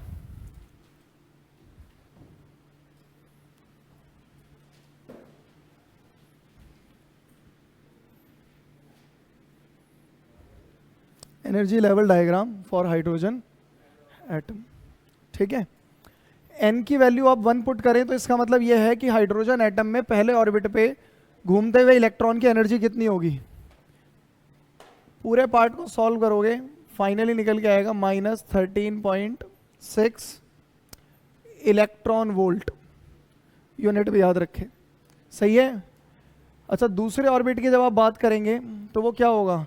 ये जितनी भी -13.6 वैल्यू आई है, इसी को n² से डिवाइड कर दो अगर आप, तो किसी भी nth ऑर्बिट में आ जाओगे आप। अरे हाँ यार, ये वैल्यू तो सेम ही आएगी ना, n की वैल्यू 1 है, बस यहाँ नीचे n² बचेगा।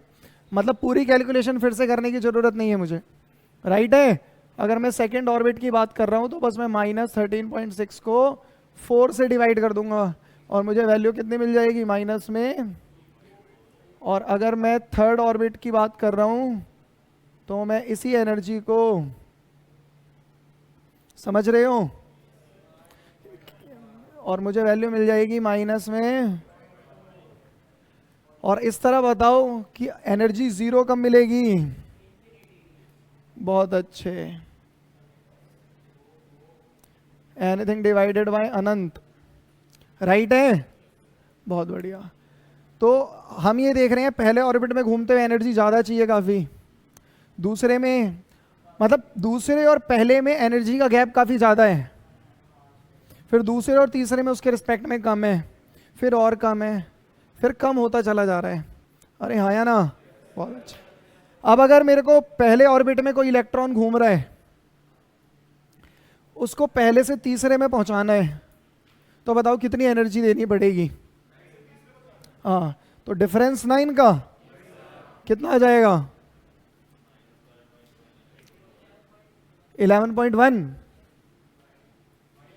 हाँ, माइनस या प्लस? माइनस दोगे क्या? दो प्लस, सही बात है ना, बहुत अच्छे। और अगर इसकी एनर्जी मेरे को 0 करनी है, मतलब अगर कोई इलेक्ट्रॉन फर्स्ट ऑर्बिट में घूम रहा है और उसको फ्री करना है एटम से, हाँ, तो इतनी एनर्जी दे देंगे, -13.6 में 13.6 ही ऐड कर देंगे, एनर्जी 0 हो जाएगी और वो फ्री हो जाएगा एटम से। अगर आपने इतनी एनर्जी दे दी कि उसे फ्री कर दो, तो उसी को हम आयोनाइजेशन एनर्जी बोल देते हैं। अगर आप इतनी एनर्जी दे दो कि वो इस ऑर्बिट से किसी इसमें चला जाए या इससे इसमें आ जाए, तो वो एक्साइटेशन एनर्जी हो जाती है, जिसमें lower to higher energy orbit कूद जाता है। अब आपको पता है कि किसी भी ऑर्बिट से कूद के अगर मेरा इलेक्ट्रॉन फर्स्ट में आ रहा है तो इसे लेमन सीरीज बोलते हैं। इसमें अल्ट्रावायलेट रेडिएशंस निकलती हैं, राइट है। और कहीं से भी कूद के अगर सेकंड में आएगा तो इसमें विजिबल लाइट निकलेगी, बाकी में इंफ्रारेड। ठीक है, फटाफट से बना लो, कोई कंफ्यूजन है तो पूछ लो, जल्दी करो। अब बोर्स थ्योरी की बहुत ही तगड़ी अचीवमेंट थी कि उन्होंने स्पेक्ट्रम को एक्सप्लेन कर दिया था। आप ना बोर्स थ्योरी की अभी अचीवमेंट को दिल से फील नहीं कर पा रहे। जो स्पेक्ट्रम हाइड्रोजन एटम का बन रहा था कि यहां लाइट मिल रही है, फिर लाइट नहीं मिल रही, फिर लाइट मिल रही है, पैचेस पतले होते जा रहे हैं और पास आते जा रहे हैं, वो चीज हमें दिखने लगी थी। आ रही है बात समझ में? और एग्जैक्टली उन्होंने डिफाइन कर दिया, बहुत बहुत अच्छे से समझाया था। मतलब इतना कॉम्प्लेक्स कंसेप्ट उन्होंने इसके बेसिस पे समझा दिया। पर अब लिमिटेशंस में सबसे बड़ी लिमिटेशन ये थी कि हाइड्रोजन तक ही थी, सीमित ही है। समझ गए ना? हाइड्रोजन के बाद और ज्यादा एटम्स को एक्सप्लेन नहीं कर पाई थी ये। ठीक है, तो लिमिटेशन का देखो पहला पॉइंट क्या कह रहा है। This theory is applicable only to hydrogen like single electron atom and fail in the case of atom with 2 और more electrons. दूसरा, in the spectrum of hydrogen certain spectral lines are not single line but a group of close lines with slightly different frequency. इस चीज को भी explain नहीं कर पाए थे बोर्स। जो स्पेक्ट्रम में लाइन मिल रही थी आपको, उसमें कई सारी ऐसी लाइन थी जो एक सिंगल लाइन नहीं थी, वो बहुत सारी पतली पतली लाइन का ग्रुप था। वो क्यों फॉर्म हो रहा है, इस चीज को भी एक्सप्लेन नहीं कर पाई थी ये थ्योरी। थर्ड पॉइंट क्या है? It does not explain why only circular orbit should be chosen when elliptical orbit are also. Fourth, as electron exhibit wave property also, so orbit of electron cannot be exactly defined in Bohr's theory. Next, अच्छा ये जो last में लिखा है ना Zeeman और Stark effect, ये पढ़ना नहीं अपने आप को, उसका पॉइंट मतलब हमारे सिलेबस का पार्ट नहीं है, तो ये छोड़ देने वाला पॉइंट। जो नहीं है वो तो तुम्हें जरूर जानना होता है ना, और जो अभी तक बताया वो तो सारा याद ही होगा आपको, है वो? आर्यभट्ट ऊपर तो देख।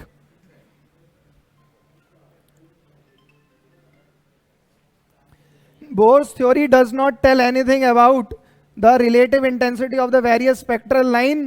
Bohr's theory predict only the frequencies of these line.